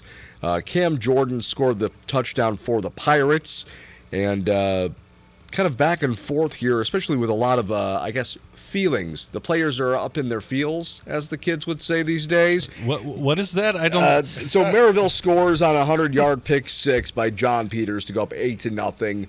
A couple of flagrant fouls, a couple of flags getting thrown, a lot of laundry on the field, and Portage drives down, scores. They trail 8-6, but because of the flags on the field, they had to go for a 35-yard extra point attempt after the touchdown, which they missed. Down 8-6, and then Maryville now up 14-6 on that one. Valpo at Michigan City, the game of the week. The Vikings up 17-6. Stokes with a 26-yard touchdown reception for Valpo in that one late in the second quarter. Hanover Central at Lowell, and it is all Hanover Central here, up 35-14 at the half. Tommy Bonner, 4 touchdown passes in the first half for I think the second straight week now for Hanover, and they are rolling over the Red Devils, who christened their new field. Unfortunately, they decided to go ahead and do it against Hanover Central. Kankakee Valley at Hobart, and KV keeping it close following a 32-yard field goal. It is 20-10 Hobart. Ben, did you get a spelling on that kicker's name? We did, as a matter of fact. All right. It is Ruvalcaba. Ruvalcaba. No, Anthony Ruvalcaba. No, I am not. Thank you for asking, though. Andrean is up 14-0 over Munster in this one. Surprisingly close, and Gary Graven brings up a good point. Should Munster be happy that they're only down 14-0, or is Andrean frustrated that they're only up 14-0 in this one? It is all Griffith over the Whiting Oilers. Those are my Griffith Panthers, by the way, even though I live in the Lake Central School District. I digress. But last count that I had, still looking at those that stat from earlier in the evening, there's at least 3 different players with 3 rushing touchdowns for Griffith in that game. Lawson, Wilson, and Ellis thus far. East Chicago Central at Bowman. That is a 3 o'clock in the afternoon kickoff tomorrow for that one. Last update we had here for Triton. The Triton game has gone final. That is 48-12 over South Central. That is the first final of the evening. So that is all Triton in that one. So the Triton Trojans now move to 3-1 on the season, and the South Central Satellites fall to 1-3. Byron Central, the visiting Michigan Bulldogs, all over the Morton Governors. They're up 48-21 in the third quarter of that game. My Boone Grove Wolves beating up on the Calumet Christian Patriots, up 21-6 at the half there for Boone Grove. Last update we had here for BNI against Wheeler. Wheeler was up 14-0 over the Bearcats in the first quarter of that one, though that game clearly is not in the first quarter. We'll look for more updates there. At the half, Calumet up 14-8. Highland got on the board late in the second quarter to go ahead and make that one a ball game. Knox at Tippecanoe Valley. Knox is up 14-0 in the second quarter there. River Forest at Gary Westside at the half. It was all River Forest. Aiden Silver scoring 3 touchdowns, 2 in the air and 1 on the ground for the Ingots in that one. North Judson is up 28-0 over the North Miami Warriors in the last update we got in that one. West Lafayette, those Red Devils beating up on the Rensselaer Central Bombers. 20-7 at the half was the last update that we had there, and I think that game is already well into the third quarter there. Still no update from Lake Station at Indianapolis, Washington, and still waiting on another update following the last one we had, which was 0-0 after the first quarter for Hammond Central and Indianapolis Shortridge. So, Tom, I had a question for you. Yeah. You're looking through all these. You've done an excellent job getting all these scores updated. You're looking at all the games from across the northern half of Indiana, it seems like. What game's standing out to you right now that's kind of caught your interest? I don't necessarily know if it's a game, but I know that one thing that I'm going to be looking at here is the weather. And it sounds weird, but, it's, 65 degrees outside, maybe 70 right now in the middle of September. And these are temps that we normally get in early August. Northwest Indiana teams are typically in the 50 degrees and rain. And right. Scores are a lot lower, and our scores, especially for the big dogs like Crown Point, seeing some really high-scoring affairs like Hanover Central's game against Lowell, are matching scores from Central and downstate across the Hoosier State tonight. So when we see those like 65 to 45 games, we always wonder, how does that happen? Well, it happens because it's warm down there still, and teams can still throw the football effectively. This week, next week, well, we can't look that far ahead. We'll have to take a look at it and see what happens there. But I think the warm weather is really, really, really a boom to teams like Crown Point that have juggernaut quarterbacks, teams like Hanover Central that can throw the football because they don't have to just run the football now during this time of the year. I think it might, I'm going to pull an Andrew here. I think it might give some region teams some advantages later on in the season when we get into the postseason, especially if they do have to travel to central and southern Indiana to go ahead and play, because it'll be warmer and they'll have been used to have been throwing the football that much later in the season. Guys, we've seen a lot of football through the years here, a lot of Lowell teams, 3 yards in a cloud of dust, a lot of, Crown Point teams or Maryville teams that are just running the football, trying to hold on to it, not lose it over the course of an evening, and now they're out ripping it, and they're playing a style of football that we are unaccustomed to in Northwest Indiana because of those, I'll say it, pretty dramatic shifts in weather, and that the warm weather now into mid and late September. I think you're going to see some passing records in Northwest Indiana probably getting pretty close to broken, if not completely taken out by some of these high-throwing quarterbacks. You covered a lot there. I think that's a good point. I'm waiting some information from Andrew Johnson to see if we have some audio for a call-in here, or not a call-in, a live look-in. But like you said, there's the weather here is giving us, letting us spread our offensive wings here, and it's really a good situation. Hey, I like some nice warm weather in the fall as well.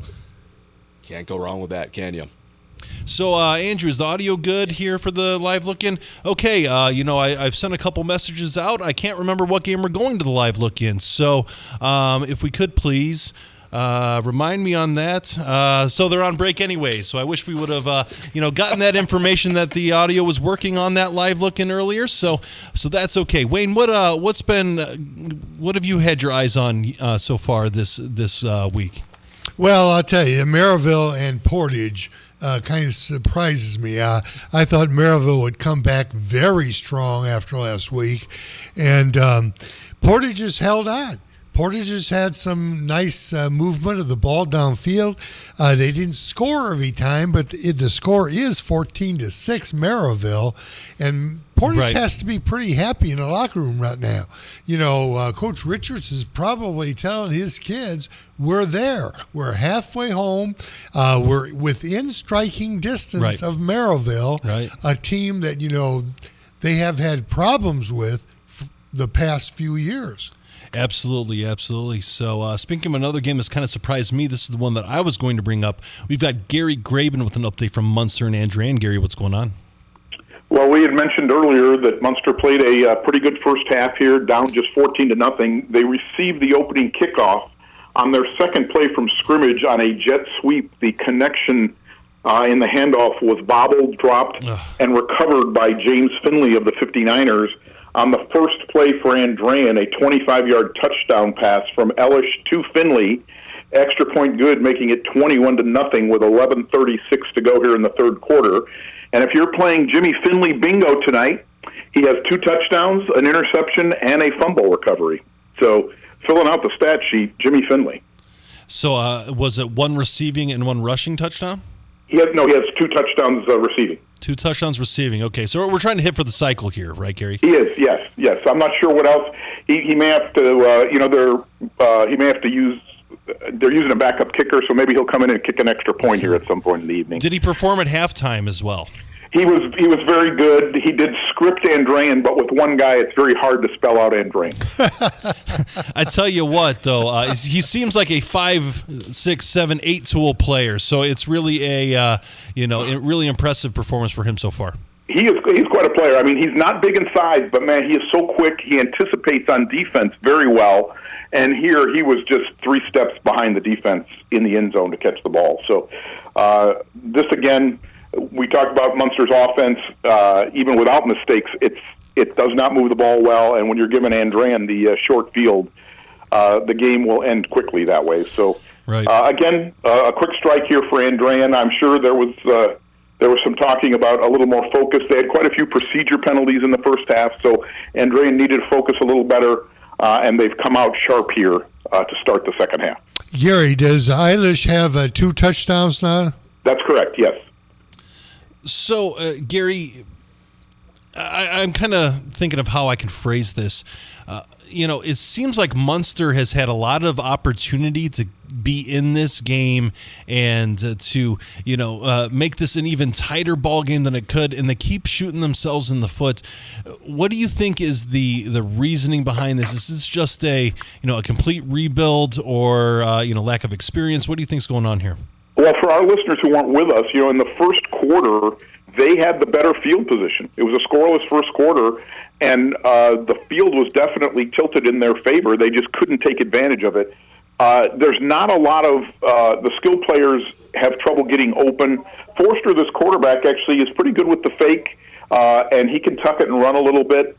They just, for the wide receivers to get open is difficult, and then to run, they don't have the speed to get outside, and to move these defensive linemen is a tall task. So they're looking for some misdirection, some ways to try to get. They just had a nice play, as we were talking here, close to a first down. It is a first down, as a matter of fact, at midfield. So they really have to use a little bit of trickery here in the sense of misdirection to try to get running plays to work. The quarterback probably is going to have to tuck and run, maybe even a little bit more. He doesn't have a lot of time back there. Again, timing, all the things that you need here. It's just obvious here that this offense still has a ways to go. The defense has shown the steps here tonight to have something to build on, but this offense still needs to dent the scoreboard. All right, fair enough. Gary, one more time was that scoring time update, please? Again, we've early here in the second half, it is 21-0 Andrean over Munster with 9:07 to go here in the third. All right, thank you very much. That is Gary Graben with an update from Munster and Andrean. Gary, looking forward to hearing more from you. All right, thanks, Gary. We're going to move on to Dr. Reed Amons with an update from Maryville and Portage. Dr. Reed, what's going on? Yeah, Portage started the second half here possessing the ball. A penalty on the kickoff return, though, made them go just outside their 10-yard line to start possession. They possessed the ball for a couple minutes before having to punt the ball back over to Maryville. But when Maryville lined up for their first play of the first possession of the second half, quarterback Jordan Sanders noticed that Rynell Lewis, a wide receiver, was uncovered around the outside. So he just threw the ball about 10 yards downfield. Rynell caught it and ran the rest of the 62 yards for the touchdown with no one within about 20 yards of him. And extra point was no good. So Maryville's now on top, 20-6 here, 7:18 to go in the third quarter. Portage does possess the ball on their own 25-yard line. So, Dr. Reed, how did the Portage sideline respond to that type of touchdown by Maryville? Well, and I couldn't even hear anything because it was on the Maryville side of the sideline of the field, and I could not hear any coaches from the other side yelling to try to get their player in position. So really, I think between the touchdown right before halftime and the opening touchdown here of the second half for Maryville, it's really let some of the air out of the sails for the Indians here to start the things in the second half. They're looking for a little bit of a spark here to get things going again, to pull within one score. That'll be the key thing, I think, for Portage. If they can keep it within one score heading into the fourth quarter, they're going to feel pretty good about themselves. Oh, the quarterback just got sacked and fumbled, but the ball goes out of bounds. So it's going to be a loss of about 3 yards here. So Portage is really looking to stay close, but that Maryville defense has really been tremendous tonight. Maryville leads right now 20-6, 6:18 to go here in the third quarter, and Portage facing a fourth and 12. All right, thank you much, Dr. Reed. Looking forward to hearing more from you. Sounds good, guys. Talk to you soon. So, Wayne, it seems like, as Dr. Reed reported, Maryville's kind of opening this game up a little bit. Portage hung tight here for a little bit, but, maybe they're wearing Portage down. Well, with that fumble out of bounds, luckily for Portage, that might be the situation. Yep. They need to get on the board. They do. I don't even care if it's a field goal. They need to get some points on the board. You need to get that momentum going. To have that momentum and that confidence that they can move the ball. All right, with that being said, we're going to join our WJOB and JED TV live look-ins. We're going to look at the Munster and Andrean game that Gary Graben has been covering. After the fake handoff, I don't know that it was an over-the-hand pass, maybe a shovel attempt or something that kind of got loose. It might have been a bit of a break for the Mustangs. Yeah, with the arm coming forward, kind of in an underhand motion, you can understand the call. I think they might have been able to call just about anything on that play, and it would have been all right. But Munster wipes a little sweat off their brow. They'll have second down and 10 after the incompletion.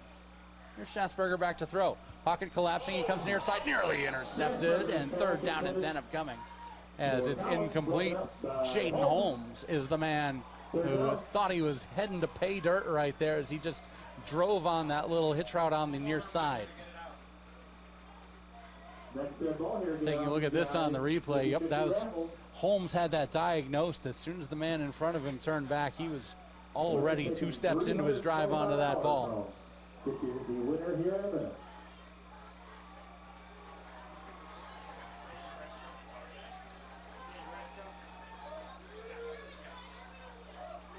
Three to the far side. Schassberger under duress, loads it up over the middle, deep, and picked off. Who else but Finley makes his second interception of the game. He's got a big return working. He tries to hurdle a man at the 30 and gets up to the 33-yard line. What a night for Finley. 3-yard line. First and 10, 59ers. Second turnover of the game for the Munster Mustangs, or second interception of the game for the Munster Mustangs. And this time it results in Finley once again making the pick. And it's Andrean football here, 7:53 left to go in the third. It's been a long time since I've seen a two-way performance like Jimmy Finley's had tonight. 2 interceptions, a fumble recovery, 2 touchdowns on the other side of the ball. Just it's been his night tonight. Yeah, that's part of the fun of smaller school football, two-way football.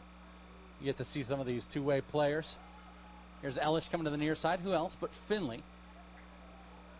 And Finley makes the grab at the 40. He is wrestled down. On the stop for Munster, Devin Brantley wearing number 11. 50-50 raffle ticket 225984. Meet Mr. Demos at the concession stand. 6 yards on the first down catch by Finley.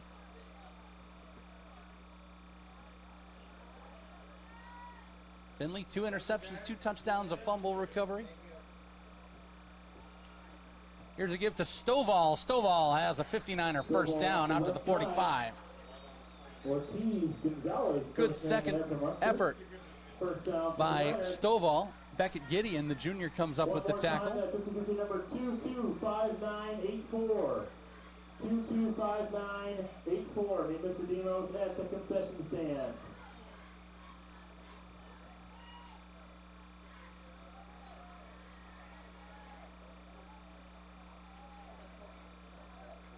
Stovall remains the tailback.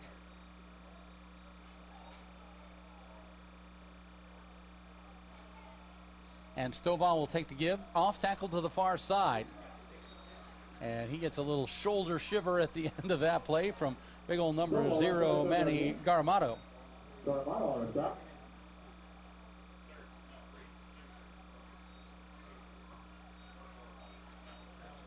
Gain of 6 and a second down and short upcoming. Third down and short upcoming.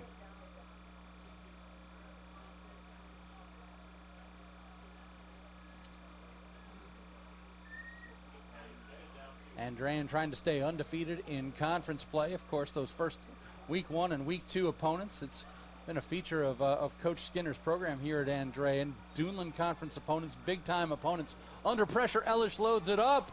And this is well defended and incomplete down the far boundary. Of course, you're looking for Finley. Why not? And the play is made on the other side by Evan Dennis, and we'll see about the flag. Looks like another hold on the Andrean offense, so we'll back them up again a little bit here.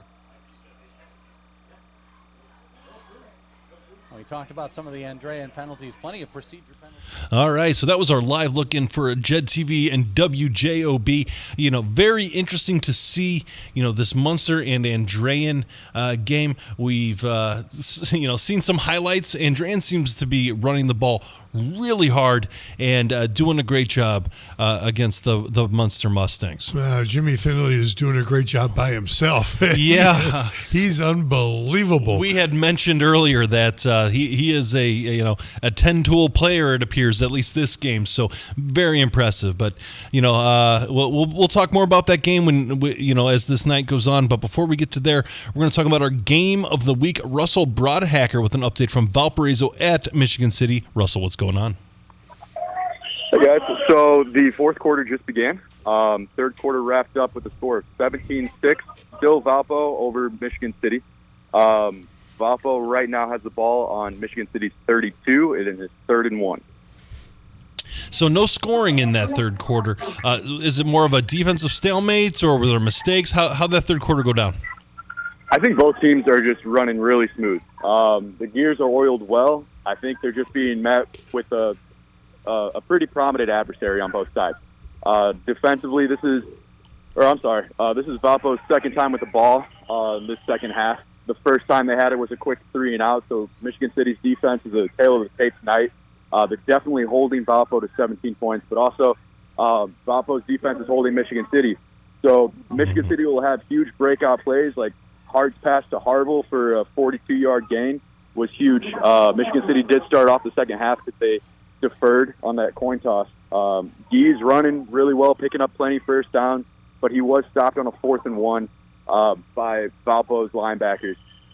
So in that, Valpo took over, led them to a quick 3-and-out. That gave the ball to Michigan City. They were able to drive it pretty well, but in the red zone, Hart's pass was intercepted by number 6, Jacob Moore, where now Valpo has the ball. Stokes had a huge 24-yard gain on an end around. He ended up helped off the field. He was slow to get up on that one. I'm not sure. I don't see him out right now, so I'm not sure if he's done for the rest of the game. But that is a huge asset for Valpo, and to be without that is drastic, especially leading here in the fourth quarter. All right, thank you, Russell. One more time, what was that score and time update, please? 10 minutes left to go in the game. 17-6 Valpo over the Wolves. All right, keep us up to speed. This one could go down to the wire. Gotcha. All right, thank you much. That's Russell Broadhacker with the update from our Game of the Week, Valparaiso at Michigan City. We're going to move from Michigan City over to Lowell with Kevin Driscoll with an update from Hanover Central at Lowell. Kevin, what's going on? 44 seconds to go in the third quarter along Commercial Avenue here in Lowell, where the Hanover Central Wildcats lead the Red Devils 42-14.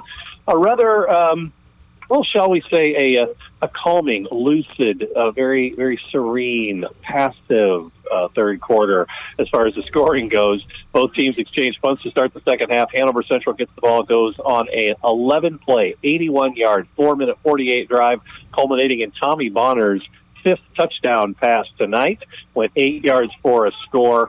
That's the 3rd touchdown pass to Rocco Bartolomeo, and that's the only scoring that we have. With 30 seconds to go, Hanover Central has the ball back. Lowell is outside of their comfort zone, down a big hole. You know, they prefer to run the ball. Definitely do not have exactly the high-octane pass game to play catch-up. So just for my clarification, Kevin, this is a running clock right now? This is not. We are one score shy of a running clock. Tommy Bonner tonight, 12 of 15, 230 yards and 5 touchdown passes. Wow. So, the Hanover Central offense keeps on rolling, and this is against a talented Lowell defense. What is the key? Are they just that good, Kevin? I think just has a lot of weapons, and you have a man among boys in Caden Barrett. And when you've got a Caden Barrett who can shake off 6, 7, 8 tackles on a single play, you need to send multiple tacklers to key on him, and that, of course, frees up some wide receivers. And when you've got a receiver like Rocco Bartolomeo who can high point the ball among the best of them, amongst high school boys, that's something special. Yeah, it seems like it. And, in fairness, we've heard the name Brett for a long time here. And, Bartolomeo, we've heard those names. These are a Hanover team that has just been filled with talent year in and year out, and everyone seems to perform at a high level. And I can tell you that this is not the defense that the Wildcats have put out on the field for the last couple of seasons. I think that teams are going to find that there are some holes, there are some yards to be found against the Hanover defense. They're not quite as big and bulky as they have been in years past up front. The Hanover offense we'll just smile and say, okay, just try to keep up with us. We'll just play it a different way. We'll outscore you, right? So, all right, Kevin. Arena football. Yeah, right. The point of the game is to score more points than your opponent, right? And that's the way it's looking. We are now at the end of the third quarter from the new Inferno in Lowell. Hanover Central 42, Lowell 14. Thanks, Kevin. We appreciate the update. All right, we'll go from Kevin Driscoll in Lowell to Steve Schmidt for our Beef of the Week in Hobart, Kankakee Valley at Hobart. Steve, what's going on? Hey, Hey, guys, third quarter here. KV got the ball to start the half, went 3 and out. Hobart then gets the ball after a punt, marches down the field. Alex Tatum, 1-yard touchdown run. Is that Tatum's third touchdown? I believe it's his second on the ground. But one he caught one pass, right? Yes, you're right. Touchdown pass to Logan Peters in the first half. Yeah, 3 total touchdowns tonight. So, Steve, what is the score currently? It is 27-10 Hobart. 27-10 Hobart. 4 minutes left. So is Hobart just wearing KV down? This game was really tight early, but now it's kind of widening there in the point total. I wouldn't necessarily say tiring them out just yet. There was a 15-yard pass interference penalty on that drive. That kind of got them into plus territory. And Max Pickett for the Brickies has really shown out well tonight. He's really finding open running lanes. The Hobart offensive line is doing a really nice job opening those lanes for him. And that's really what's been the story for Hobart on the ground tonight. So Max Pickett with no Willie Shearer tonight. Yeah. So do you know anything about that? I do not. I'm not sure why Shearer's not playing. Do you guys know why he was out the first 2 weeks of the year? We do not. Okay. Yeah, I'm not exactly sure, so I'll try to find out, but I'm not sure how much info I'll be able to get. Totally understand. It's definitely a circumstance where, anytime an influential player is not playing, it definitely affects the game. So, all right, Steve, one more time, what was that score and time update, please? With 3:30 to go in the third quarter, Hobart has a 27-10 lead over Kinky Valley. All right, thank you very much, Steve. That is Steve Schmidt with an update from our Beef of the Week, Kinky Valley at Hobart. And all right, we've gone through 3 quarters of football, and we've gone through 3 quarters of this show. With that in mind, we're going to go ahead and take a quick break on 89.1 FM, the Lakeshore. This is Game Night, live on Lakeshore Public Media, 89.1 FM. Streaming online at lakeshorepublicmedia.org, Facebook, and YouTube. Thinking of going to college? What do you plan to major in? At Ivy Tech Community College, they major in successful careers for you and all of their students. With locations in Michigan City, LaPorte, and Valparaiso, new classes start every few weeks. To get started, visit ivytech.edu. Again, it's ivytech.edu. Ivy Tech students are Indiana's future. Calling all 59ers, Slicers, and Wildcats. Do you have your high school debit card yet? Show your school pride everywhere you go, whether it's Friday night lights or your Monday morning commute. Get yours today at your local Purdue Federal Credit Union branch or learn more at purduefed.com. Lesky and Nondorf Family Dentistry, located in Valparaiso, provides general, restorative, and cosmetic services for Northwest Indiana families. All that is good begins with a smile. Learn more at leskyandnondorf.com. Lakeshore Public Media invites you to the Building Blocks Breakfast, Fueling the Future, happening September 25th from 8 a.m. to 10 a.m. at the Dean and Barbara White Community Center in Maryville. Discover groundbreaking insights into early childhood development, network with fellow leaders, and explore tools to support our youngest learners. Visit lakeshorepublicmedia.org/buildingblocks for tickets and sponsorships. Floods and wildfires, winds and heat. The climate is changing, and this week we'll talk with the novelists and journalists who are writing it, while we and our children live it. I wasn't aware of anyone having written fiction about that anger of the young on the matters of climate, so I wanted to do it in my own fashion. Writing the climate change story, next time on To the Best of Our Knowledge. Tune in Saturday afternoon at 2 here on Lakeshore Public Media. You're listening to Lakeshore Public Media, 89.1 FM, WLPR FM, Lowell. Your home for local news, traffic, weather, sports, and more. Streaming online at lakeshorepublicmedia.org. And now, the scoreboard update.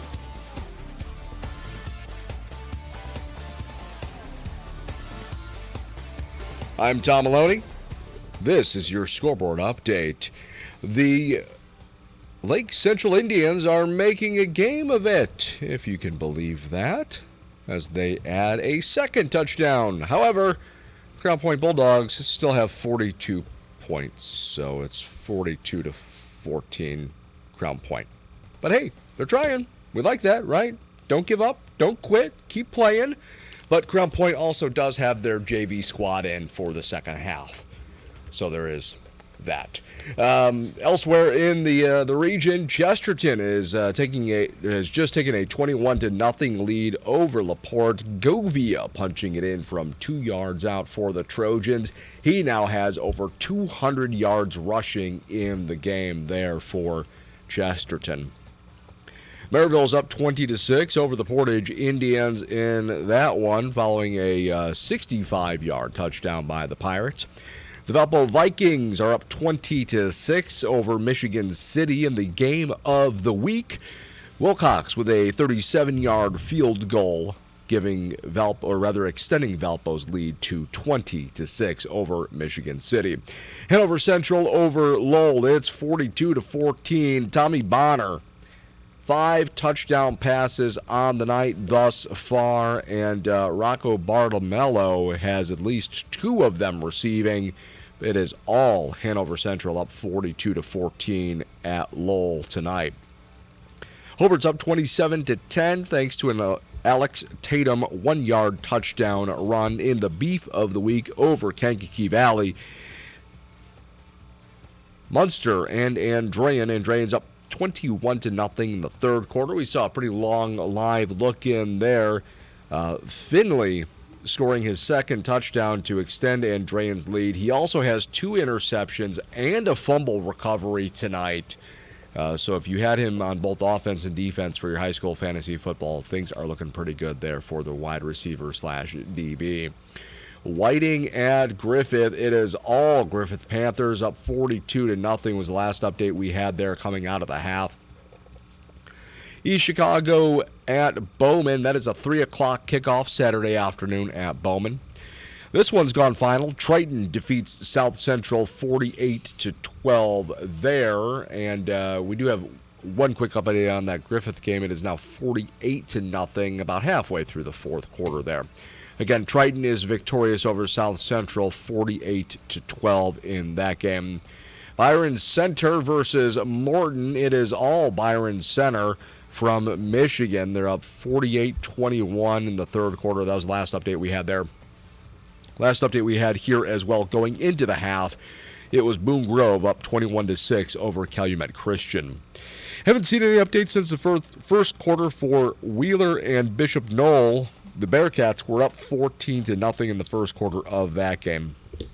Calumet's up 20-8 over Highland. Trey Brown scored a touchdown pass from Jordan Player. The 2-point conversion, though, was no good, so Calumet still leads at 20-8 over Highland.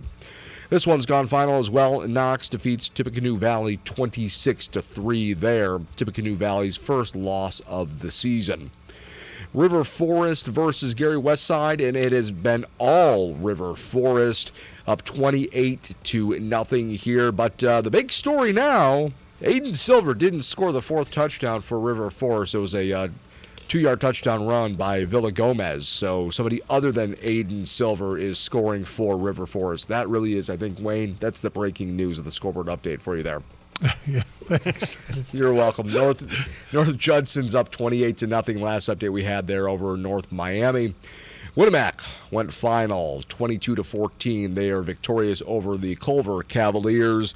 The Warriors held on defensively on a 4th and 7 to secure the victory. Last update we had here was West Lafayette up 20-7 at the half versus the Rensselaer Central Bombers. Still no update from Lake Station at Indianapolis, Washington. And Hammond Central up 28-0 over Indianapolis Short Ridge. The Blue Devils down there in Indy.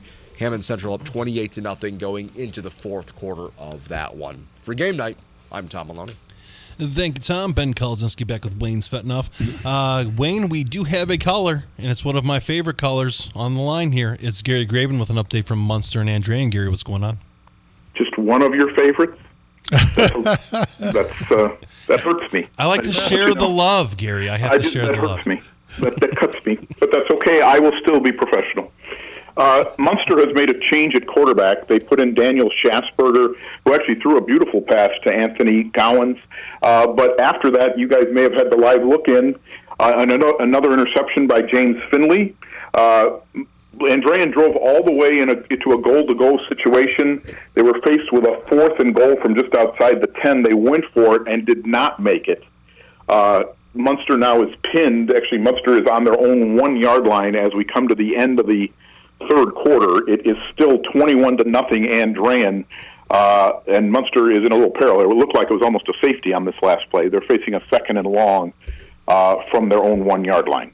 Gary, you said that Finley got a 3rd interception? No, 2. 2 touchdowns, 2 interceptions, and a fumble recovery. Okay, thank you.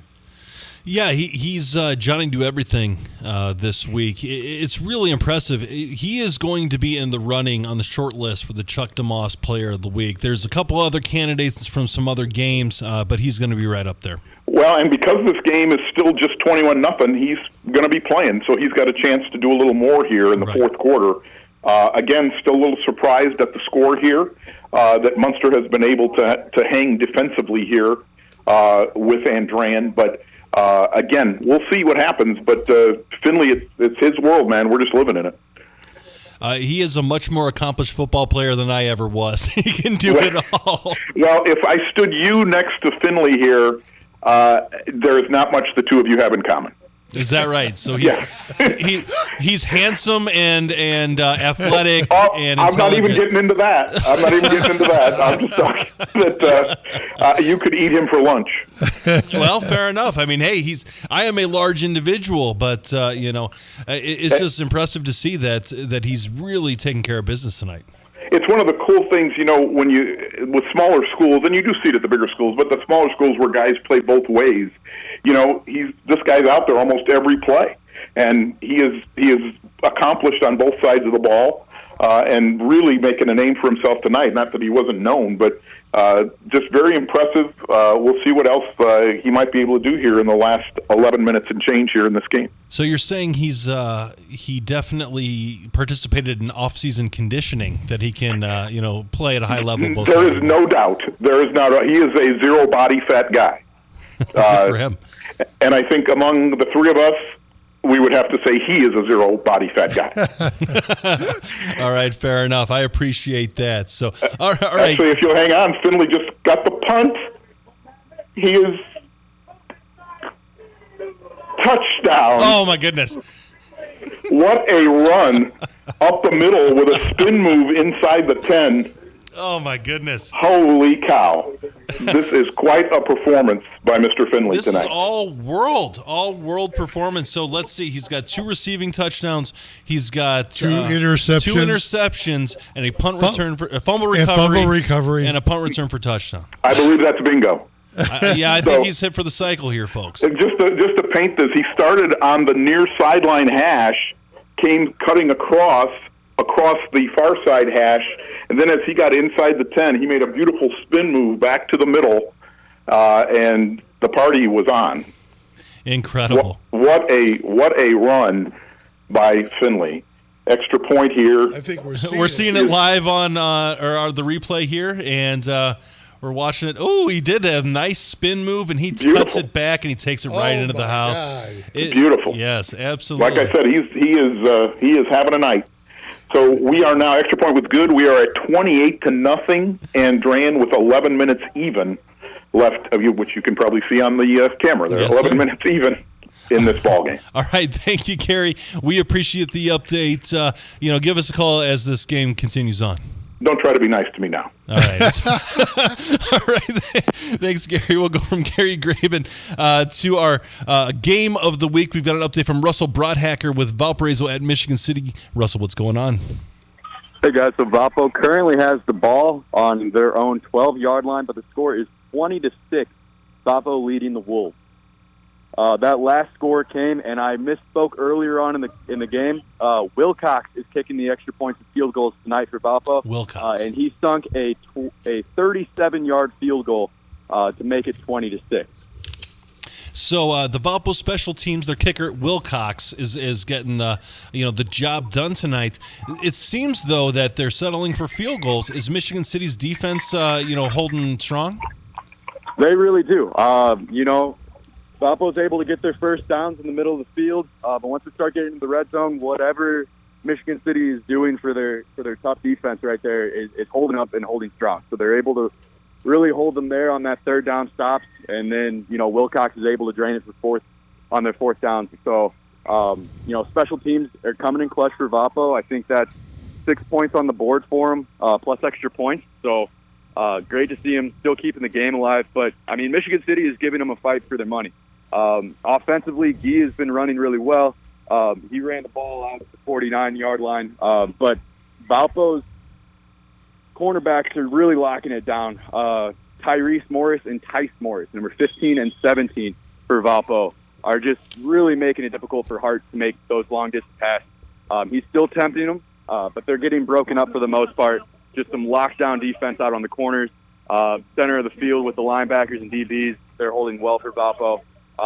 Michigan City, like I said, they're really tough on the defensive line. Linebackers are really closing in those gaps, so running it up gut is not really an option for Valpo. They're not seeing many yards there. Most of their yards have been coming from those end arounds or bubble passes. Not to mention that their quarterback's just been able to take it on the wheel. So, Russell, could you give me Wilcox's first name? 1 second there. Oh, that's a huge play. Michigan City just scored it as I looked away. I think that is number 6, Harville. Not exactly sure what happened there, but that puts them back up on the board. So I believe the score now is 12-20, barring any penalties. We will see. All right. Wow. Wilcox. Spacing here on that first name for you on Wilcox. Okay. And Hubbard. You'll get back nonetheless, to us, Russell. No, that was a huge breakaway run from Harville.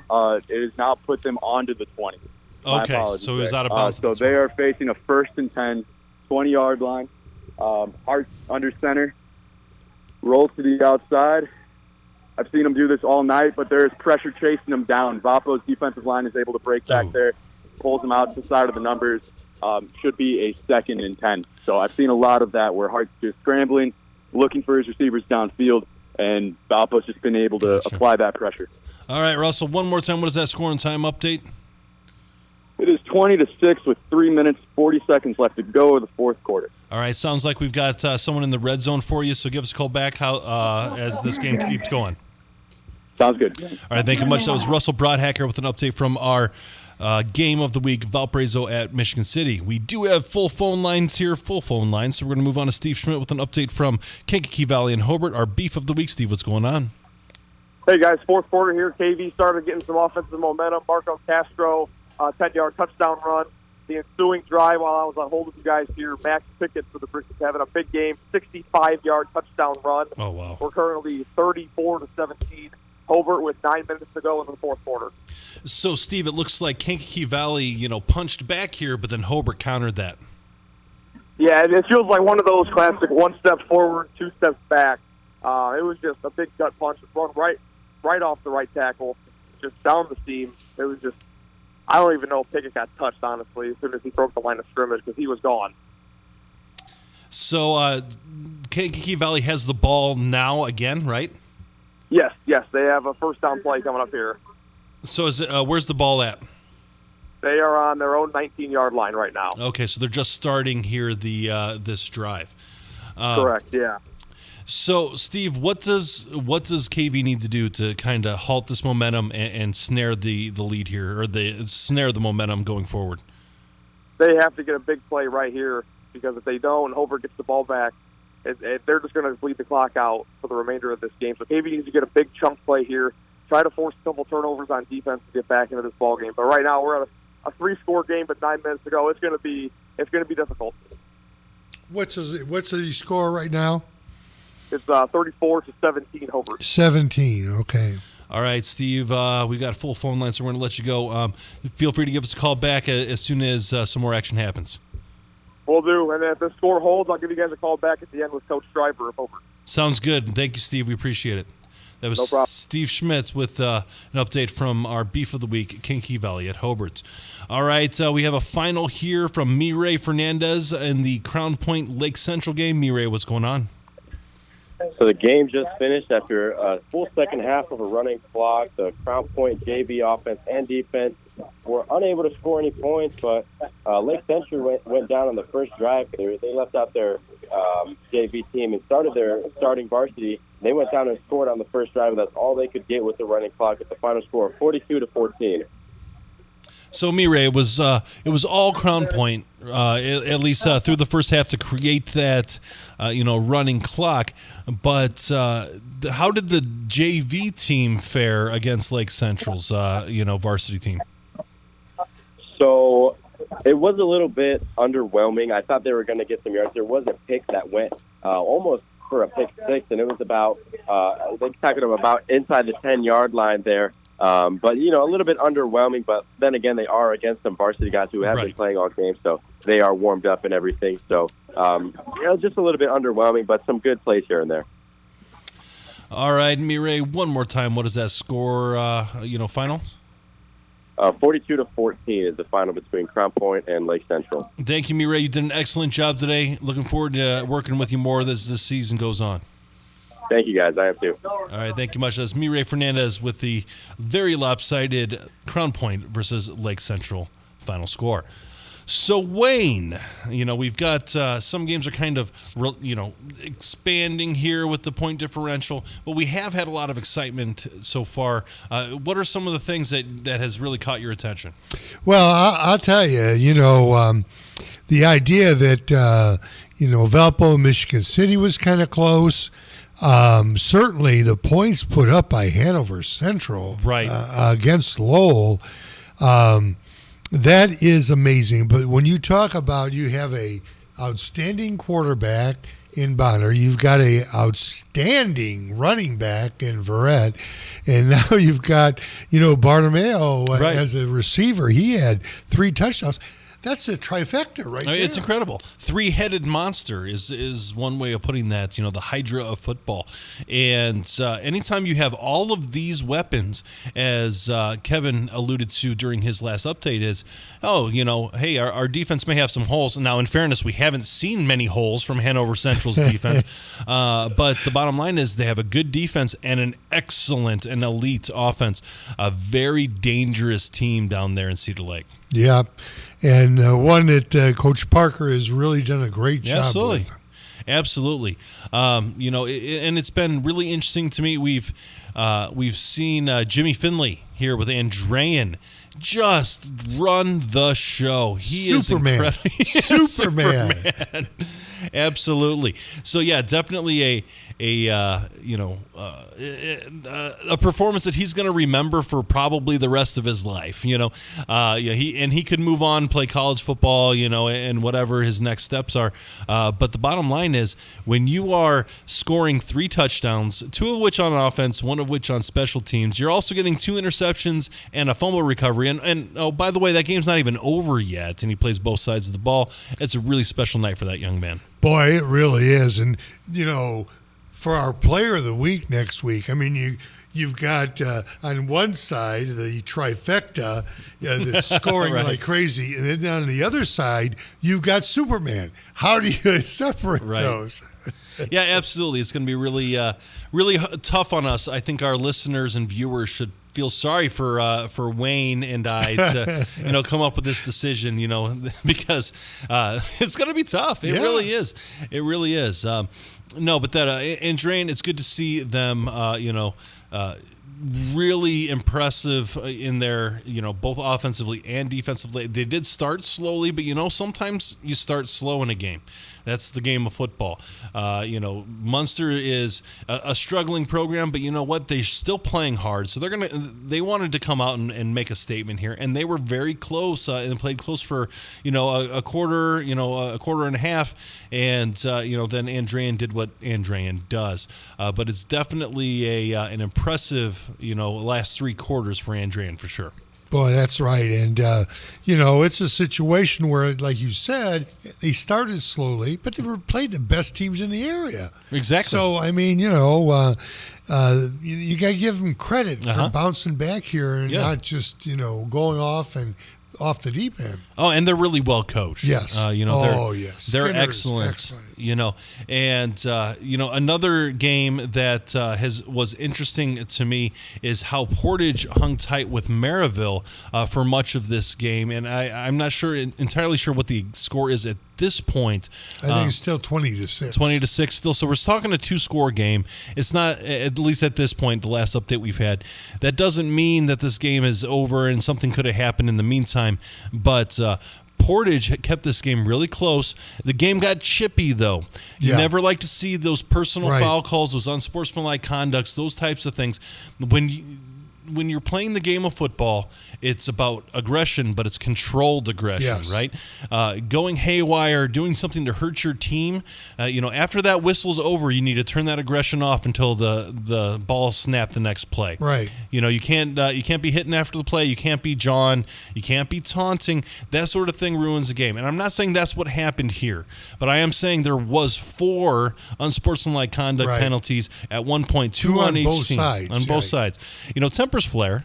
Yep. And in fairness, I'm not going to sit here and say that I am, holier than thou. I did my share of trash talking when I was on the lines, and I backed it up at least a percentage of the time. I'm not going to say what percentage that was, but it definitely is a thing, and you have to let those emotions kind of settle a little bit.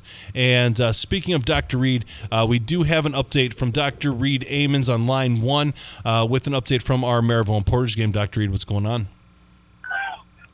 Yeah, and I would say the temperature has not cooled much here throughout the game, especially now that Portage has pulled in a little bit closer. On their last possession, they run one in from 33 yards out. I was unable to get – here goes another flag. Unable to get the name of the touchdown run by Portage. The extra point was good, so that made it Maryville 20, Portage 13. So Portage within a touchdown now. There's 5.5 minutes to go. Maryville has the ball. They're out to about the 46-yard line, their own 46-yard line. But there's been, as you guys were mentioning, several flags out here tonight. A lot of extracurriculars after the play has been blown dead by the whistle. And right now I'm looking at 3 yellow flags on the carpet as a Maryville player was on the deck without his helmet. I think a little bit of a late hit there as well. So there's 5:24 to go here in the game. Maryville in control of the ball right at midfield. They are leading 20-13 with just under 5.5 minutes to go here in the game. Dr. Reed, this is the scenario that I think most head coaches that are favored to win hate, and that is keeping your opponent in the game in the fourth quarter. You think that Portage can, pull this out or at least tie the game? Oh, absolutely. There's still plenty of time to go here. Still 5.5 minutes to go.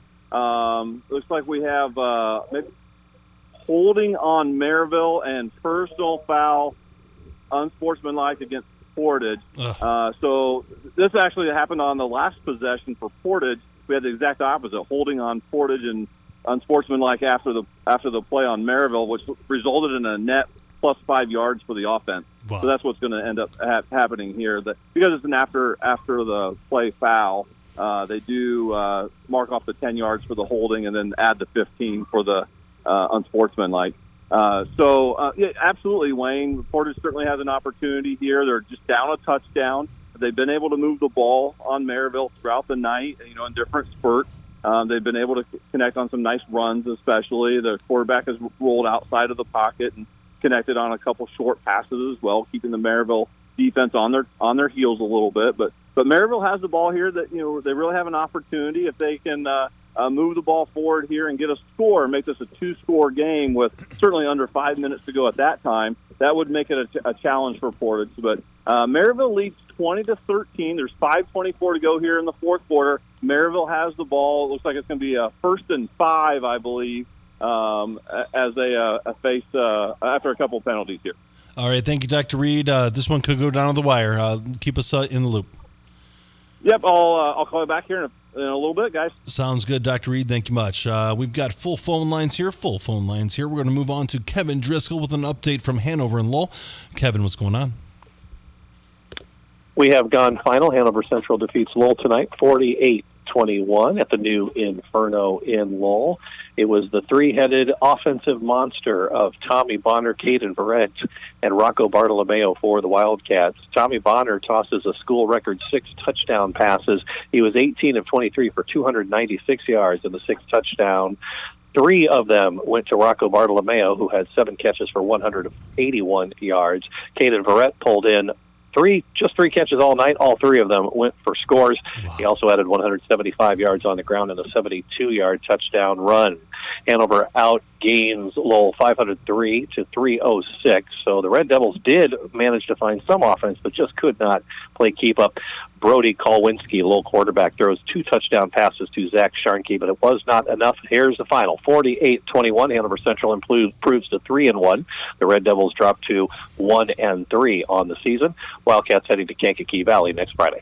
Kevin, Rocco guy. Yeah, Bartolomeo. Yeah, easy I should know that. He was at like Central, his dad was.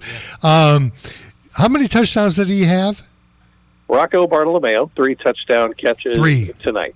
Yep. Great. And Tommy Bonner, Hanover quarterback, how's throwing 10 touchdown passes in 2 games sound for you? Wow. Excellent. Hanover Central improves to 8-0 now in the Northwest Crossroads across 2 seasons. Excellent. So thank you, Kevin. It looks like Hanover continues to impress. Thank you for all your hard work today, and looking forward to talking to you in the upcoming games. Thanks, guys, for all you do. All right, thank you, Kevin. That was Kevin Driscoll with an update from Hanover and Lowell.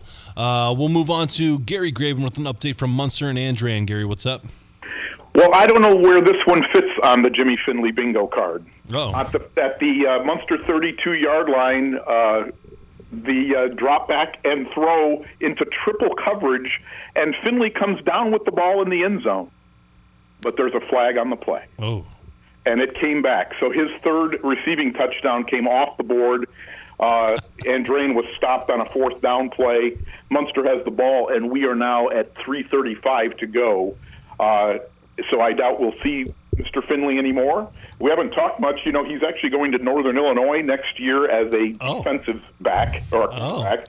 And, you know, last year, when you look at his stats, he had 2 touchdowns because he's really known for his defense. But tonight, he went into the phone booth and put on the cape and had an incredible night. Yes, he did, and he's going to a world-beating football program. Notre Dame will love that. Notre Dame, come on. Hey, you know, in fairness, my Boilermakers are going to, potentially lose to Notre Dame tomorrow, so we'll see how that goes. So who am I to talk trash? But yeah, I don't know what the grudge bet is between you two for tomorrow. I tell you what, I'm not dumb enough to bet on my Boilermakers right now. Not against 40 years of me losing to. Of me being a Purdue fan losing to Notre Dame, in my lifetime. So we're not going to do that. Yeah, I would think that's a prudent decision. Yeah, probably right. All right, Gary, one more time. What is your score update, please? Again, it's 28-0. We're in the final few minutes here of this game. Munster has the ball at inside their own 40. Again, we'll see if this runs it out from here. I'll give you a call when we go final. All right, sounds good. Thank you, Gary. We appreciate the updates. Yep, we'll see you, boys. All right, thank you much. So that was Gary Graben with an update from Munster and Andran. When we come back from our break, we will have an update from our game of the week, Michigan City hosting Valparaiso. That game has gone final, and Russell Broadhaker has the scoop for us. This is Game Night, live on Lakeshore Public Media, 89.1 FM. Streaming online at lakeshorepublicmedia.org, Facebook, and YouTube. Calling all 59ers, Slicers, and Wildcats. Do you have your high school debit card yet? Show your school pride everywhere you go, whether it's Friday night lights or your Monday morning commute. Get yours today at your local Purdue Federal Credit Union branch or learn more at purduefed.com. Lesky and Nondorf Family Dentistry, located in Valparaiso, provides general, restorative, and cosmetic services for Northwest Indiana families. All that is good begins with a smile. Learn more at leskyandnondorf.com. Thinking of going to college? What do you plan to major in? At Ivy Tech Community College, they major in successful careers for you and all of their students. With locations in Michigan City, LaPorte, and Valparaiso, new classes start every few weeks. To get started, visit ivytech.edu. Again, it's ivytech.edu. Ivy Tech students are Indiana's future. Kickstart your day at the Building Blocks Breakfast, Fueling the Future, on September 25th at the Dean and Barbara White Community Center in Maryville. Enjoy a complimentary meal, connect with local resources, and hear from the experts on supporting early childhood development. Let's unite to give our children the best start in life. More details are at lakeshorepublicmedia.org/buildingblocks. A spy arrives in rural France. Her goal, to sabotage an agrarian commune. She sets out to destroy people's lives, and the only backstory she shares with the reader is other situations where she meant to destroy lives. Richard Kushner's new novel, Creation Lake, and the latest news, Saturday and Weekend Edition from NPR News. Tune in Saturday morning at 7 for Weekend Edition Saturday, here on Lakeshore Public Media. I'm Jesse Thorne. On the next Bullseye, I'll talk with Wendy and Lisa. They're two veteran singer-songwriters. We'll talk about how their collaboration survived dozens of albums, decades in time, and even their own breakup as a couple. Oh, we'll also talk about their longtime playing in The Revolution with someone named Prince. Let's go crazy on the next Bullseye from MaximumFun.org and NPR. Tune in for Bullseye, Saturday evening at 5, here on Lakeshore Public Media. Now, back to the action here on Game Night. All right, Ben Kolodzinski back with Wayne Svetanoff. We do have Russell Broadhacker here with a final for our Game of the Week. But before we get there, we want to thank you to Palermo's for taking care of us for the Game Night crew this evening. Palermo's is real Chicago pizza, serving the community since 1961. You can visit Palermo's of 63rd Street at 2893 East 81st Street in Maryville and Hobart, between the Home Depot and PetSmart. That was some really good pizza here tonight. Really good pizza, and it's really easy to get to. It looks like it's difficult, but it's right there by Home Depot and PetSmart by the mall. You know, and one of these days, if I ever get out of the station here early enough, I'm going to just drive right there, take some pizza home to, the wife and kids, and have a heck of a night about it. So thank you, Palermo's. Delicious as always. We really appreciate you taking care of us here in studio. All right, we're going to move from Palermo's Pizza and move on to Russell Broadhacker with an update from our Game of the Week, Valparaiso at Michigan City. That game has gone final, Russell. What happened? So the final score was 20-14. Michigan City was able to score one more, plus a 2-point conversion. Their onside kick was recovered by Valpo, but in all honesty, if they were going to recover that one, it was coming down to the wire. That last touchdown, Hart linked up with Mikhail Lornette for the touchdown 2-point conversion. I did not see who received that one, but it was a skin Hart with a little rollout pass, and he connected. So Hart was great behind center. He was mobile throughout the night. He wasn't stuck within the pocket. When he was on the run or in the pocket, he was a consistent threat, so that was great to see. His offensive line was able to hold up pretty well for him. He did receive quite a lot of pressure throughout the night, but I mean, they gave him as much attempts as he could. And then as far as Vikings are concerned, they just played very clean ball. I believe they had less penalties throughout the night than City did, so that must have gone in their favor. Defensively for the Vikings, they were able to get, group tackles, the whole team to the tackles. So that really minimized the yards after carry for City. So I think with the stout defense from Vikings, consistent offensive plays from their offense, that's what really led to the win tonight. No, that's fantastic, and I really give Michigan City a lot of credit. Absolutely. Oh, no. There's no doubt about that. Michigan City was a tough component for Valpo. I knew this game was going to be pretty neck and neck, considering where Valpo was last year and how I saw Michigan City last week. So this really was a great game. There's no shame in any of Michigan City's ball. Valpo was a little cleaner this time around, but they'll meet back up later on in the year, and I'll be really intrigued to see how that goes down. All right, thank you much, Russell. One more time, what was that final score? 20-14, Valpo over Michigan City. Thank you, Russell. Great job as always. We appreciate hearing from you, and we'll talk to you next week. Appreciate everything you do, guys. Thanks. All right, thank you much. That was Russell Broadhacker with an update from our Game of the Week. Valparaiso narrowly edges out Michigan City. All right, we're going to go from Michigan City. We're going to drive down the street to Portage, Indiana, where Dr. Reed Amons has an update from Maryville and Portage. Dr. Reed, what's going on? Yeah, in their last possession, Maryville does a really nice job of possessing the ball and handing it off several times consecutively to Jacarius Johnson. He's able to get 3 and 4 and 5 yards at a time. His last carry was a 2-yard touchdown run, getting him into the end zone for the first time tonight. That put Maryville up 26-13. The extra point was good. That made it Maryville 27, Portage 13. There's just about 20 seconds to go here. Portage here towards the end did not use their timeouts. They're still sitting on all 3 timeouts. There's 15 seconds to go. They're going to punt the ball back to the Pirates. So it looks like this is going to go final, guys. 27-13, Maryville on top of Portage. If the score would happen to change here in the last 15.4 seconds, I'll give you a call back. But assume this is going to go final, 27-13, as Portage is going to punt the ball over to Maryville. So how about a little analysis, Reed? I've got a couple of questions for you. Maryville obviously did what they needed to do, and they took care of business. But Portage kept this close. How impressed are you with how Portage fought in this game? Yeah, Portage played super hard. It kind of reminded me of when Coach Bazia used to be over here at Portage. Yeah. Coach Roy Richards has Portage playing in the same kind of direction. They play super hard. They're not the biggest squad. They're not the fastest, but boy, they play hard and they tackle well. To be honest, we talked about the penalties tonight, and there were a lot of unsportsmanlike, and almost all of them exclusively were blocking or hitting after the whistle. So what that tells me though is that they're playing hard and they're just going a little bit longer, and you'd much rather have that than some other silly foul or some other silly penalty. They play super hard. Maryville played hard tonight too. It was a well-fought game. It has just now gone final, 27-13. But Portage, they hit some nice passes. They did turn the ball over 4 times tonight. It was 3 interceptions and 1 fumble loss, which really helped Maryville solidify the victory tonight.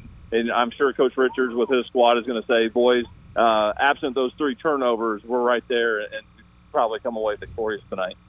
Dr. Reed, Maryville did a nice job, but I'm sure the coaches are really concerned that down the road, if this isn't corrected with the penalties and stuff, that could be really telling situation. Yeah, absolutely. If you're going to give the other team, and I don't know what the final and the result ended up being, but let's say 100 yards of penalty. That's like adding 100 yards of offense to the other team. Right. And then, certainly they won the turnover battle tonight. I think there was 1 interception that Portage had against the Maryville offense. And so I think Maryville was +3 on the turnover battle tonight. So, if you're going to continue to give the other team triple digits in yardage each and every night, even if you're maybe, better from top to bottom, you can't overcome those week in and week out. Certainly something that's going to have to get corrected as we continue on. And I would say that was a little uncharacteristic of Maryville up to this point. They played super clean football in weeks 1 and 2. A little bit last week, a little bit more of a in-between game, and certainly not what we saw in weeks 1 and 2 tonight here in Portage. All right, thank you much, Dr. Reed. One more time, what was that final? You're welcome, guys. Maryville 27, Portage 13. So the Pirates come out victorious tonight here over in Portage. And Maryville, I believe, will be hosting Michigan City next week. You guys were just talking about that game, and should be a great DAC matchup next week. Looking forward to it, guys. Thank you, Dr. Reed. We appreciate it, and we appreciate everything you do for us. Great job tonight. You bet, guys. Thank you very much. I appreciate it. All right, that was Dr. Reed Amons with an update from Maryville and Portage. Portage fought hard, but Maryville took it over in the end. And really, the situation, Maryville needed to prove something tonight. Right. After last week, they needed to prove they didn't want to come away with just a 1 touchdown win. Sure. But Portage really stood up to them. Absolutely. And you got to give them a lot of credit. Absolutely. So, all right, we will move on from Dr. Reed to Gary Graben with an update from our Andrean and Munster game. Gary, what's going on up there? We have gone final. It is 28-0 Andrean the Jimmy Finley show. Again, to recap for those of you who are driving home, he had 2 touchdown receptions. He had 1 punt return for touchdown. He had 2 interceptions, and he had 1 fumble recovery. I believe he also played in the band, made popcorn, and took a picture with the cheerleaders. So great night for Jimmy Finley. We've talked about Munster. They had 99 yards of offense tonight. So they're going to need to find a way to get more. It wasn't like Andrean lit it up either. 139 on the ground, 136 in the air. And their leading rusher was the quarterback, Elish, with 75 yards rushing. So there's certainly some things Andrean needs to work on here. They had a lot of procedure penalties tonight, too. But they got the job done after the sluggish, scoreless first quarter and put away Munster here as the evening went on. Next week, it's Andrean at Hobart in a very interesting matchup. And East Chicago travels to Munster. All right. Thank you, Gary. We appreciate the update. Always a blast working with you. We'll talk to you next week. Keep trying. Just keep trying. I will give my A game for you, Gary. You don't know how to spell A. That is true. Boys, always a good time with you guys, man. You're the best. All right. Thanks, Gary. Appreciate you. All right. That was Gary Graben with the Munster and Andrean final. All right. We have the phone lines are open here. We are waiting for the victorious coach, Eric Schreiber Jr., for the T-Dubs House Coach's Corner. Steve Schmidt is wrangling our coach down momentarily, just as that game has gone final. Hobart is victorious 41-23 over Kankakee Valley. So while we're working on that, let's talk about some of our surprises here of the night here. Wayne, what is the surprise that you have?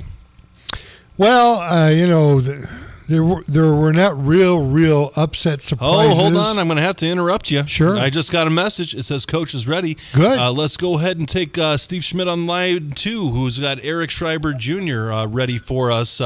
How's it going there, Coach? Well, hey, guys, it's Steve. Steve, all right. Give me just 1 second. I thought he was walking over to me, but another reporter stole him. You got intercepted on this reporter or on in this on the field segment. Here, hold on. We'll put you back on hold and give us a high sign when it's time to rock and roll. All right. We'll go ahead and continue to talk about this game here since we're trying to get coach as quickly as we can. And we'll do the surprises afterwards if we have the time. So Hobart and Kankakee Valley, these are the old school and new school teams here in Northwest Indiana. Hobart is a traditional power. Kankakee Valley, a team on the rise. Scoring 23 points against Hobart is pretty good, but 41 points against that defensive KV is really impressive for the Brickies. Yeah, it really is. And, Hobart is they started slow also in the year, right, but now they have come on. And this is a good game for Hobart because it helps them for next week. Right. And Drain and Hobart is a classic all the time. And they fight for their conference championships all the time. So this really does a great thing for Hobart. Now, Hobart's going to have Andrain on film, and Drain is going to have Hobart on film. Right. As the coaches, the Hobart coaches, Schreiber is going to say, we're going to stop Finley. He's not going to be this good against us. Yeah. But that leaves open other people. Absolutely. For Andrean.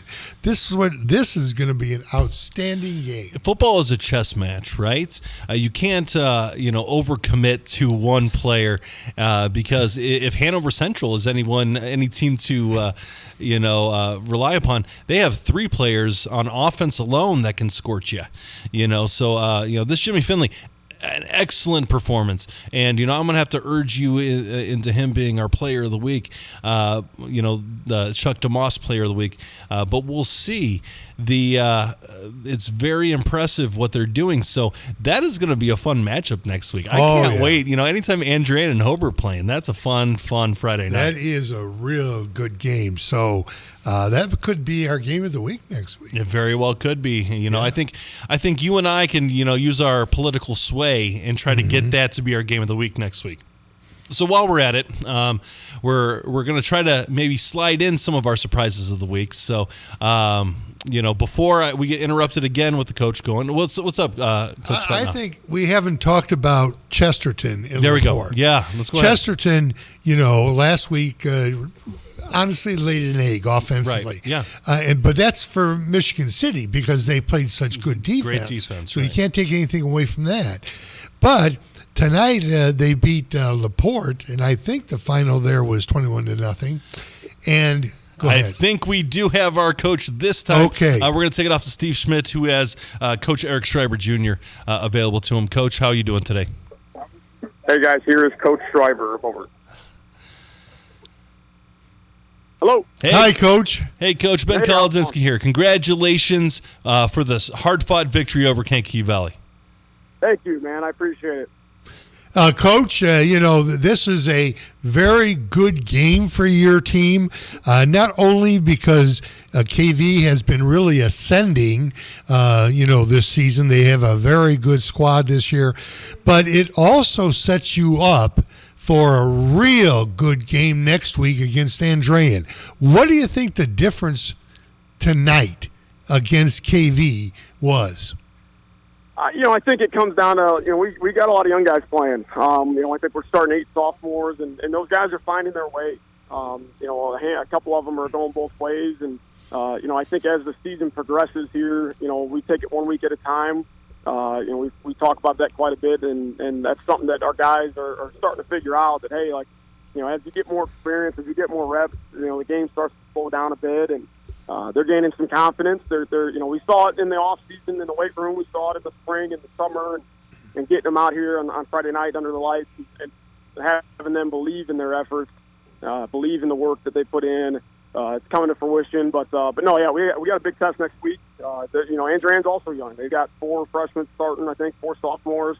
They're tough. They're physical, and they're going to be ready to play. I think next week's going to be another big test for us, and see if we can continue to ascend and continue to push the envelope and move forward here in conference play. This young man, Tatum, what is his first name? Alex Tatum. He had 3 scores tonight, I believe. Has he surprised you? I think Alex is a kid that, I can't say enough good things about him. He's such a humble kid that does everything you ask him to do. With him being a sophomore and kind of excelling the way he has, and he's growing. I don't think it surprised me because of the work ethic, because of the time that he puts in to get better, to learn the concepts, to slow the game down a little bit and understand where he's going with the ball pre-snap, evaluating the defense before he kind of gets under center and snaps the ball. I mean, there's a lot of really good things that he does as a sophomore. But then, no, I don't think I'm not necessarily surprised. I think that he's going to continue to blossom. He's got a lot of really great talents around him. So it's kind of set him up for success. He's got a lot of really good, talented, experienced kids. And so, no, I don't think that's necessarily surprised me at all.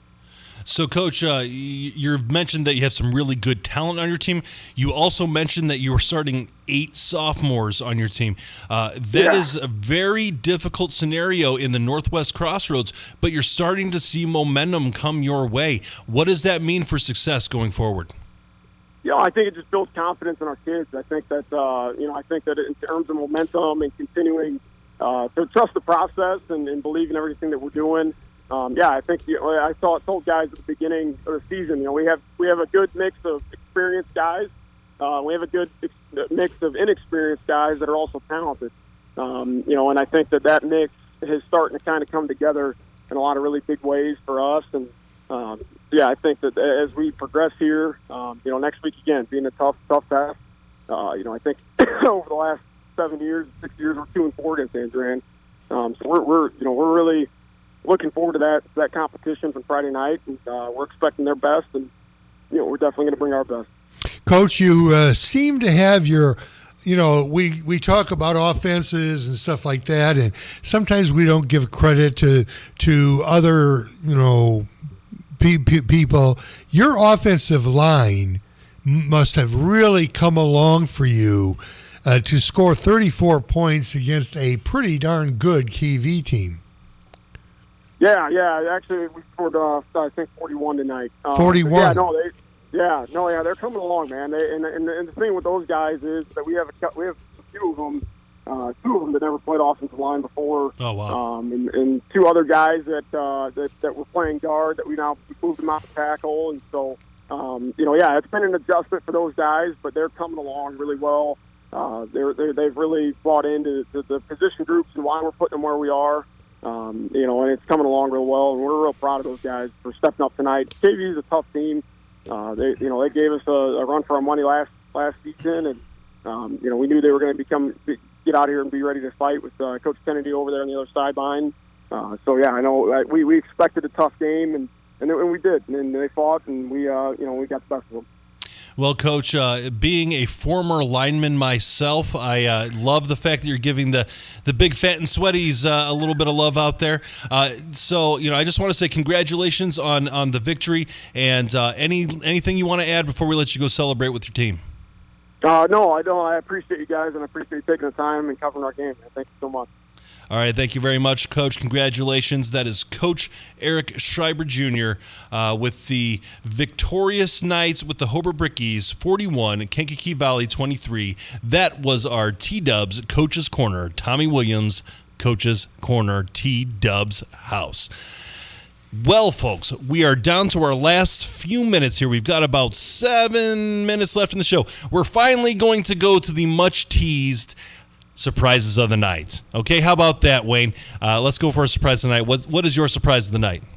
Well, that's a tough one. I think that, geez, I don't know. I have to think about it. Griffith scores 48 and nothing over Whiting. That is one right there. Griffith is an awakening giant potentially here. They are a good program, man, and a lot of people didn't see that one coming. And it's definitely. I'm very happy with the Griffith Panthers out there. They are really, really good. Andrew, what was your surprise of the night?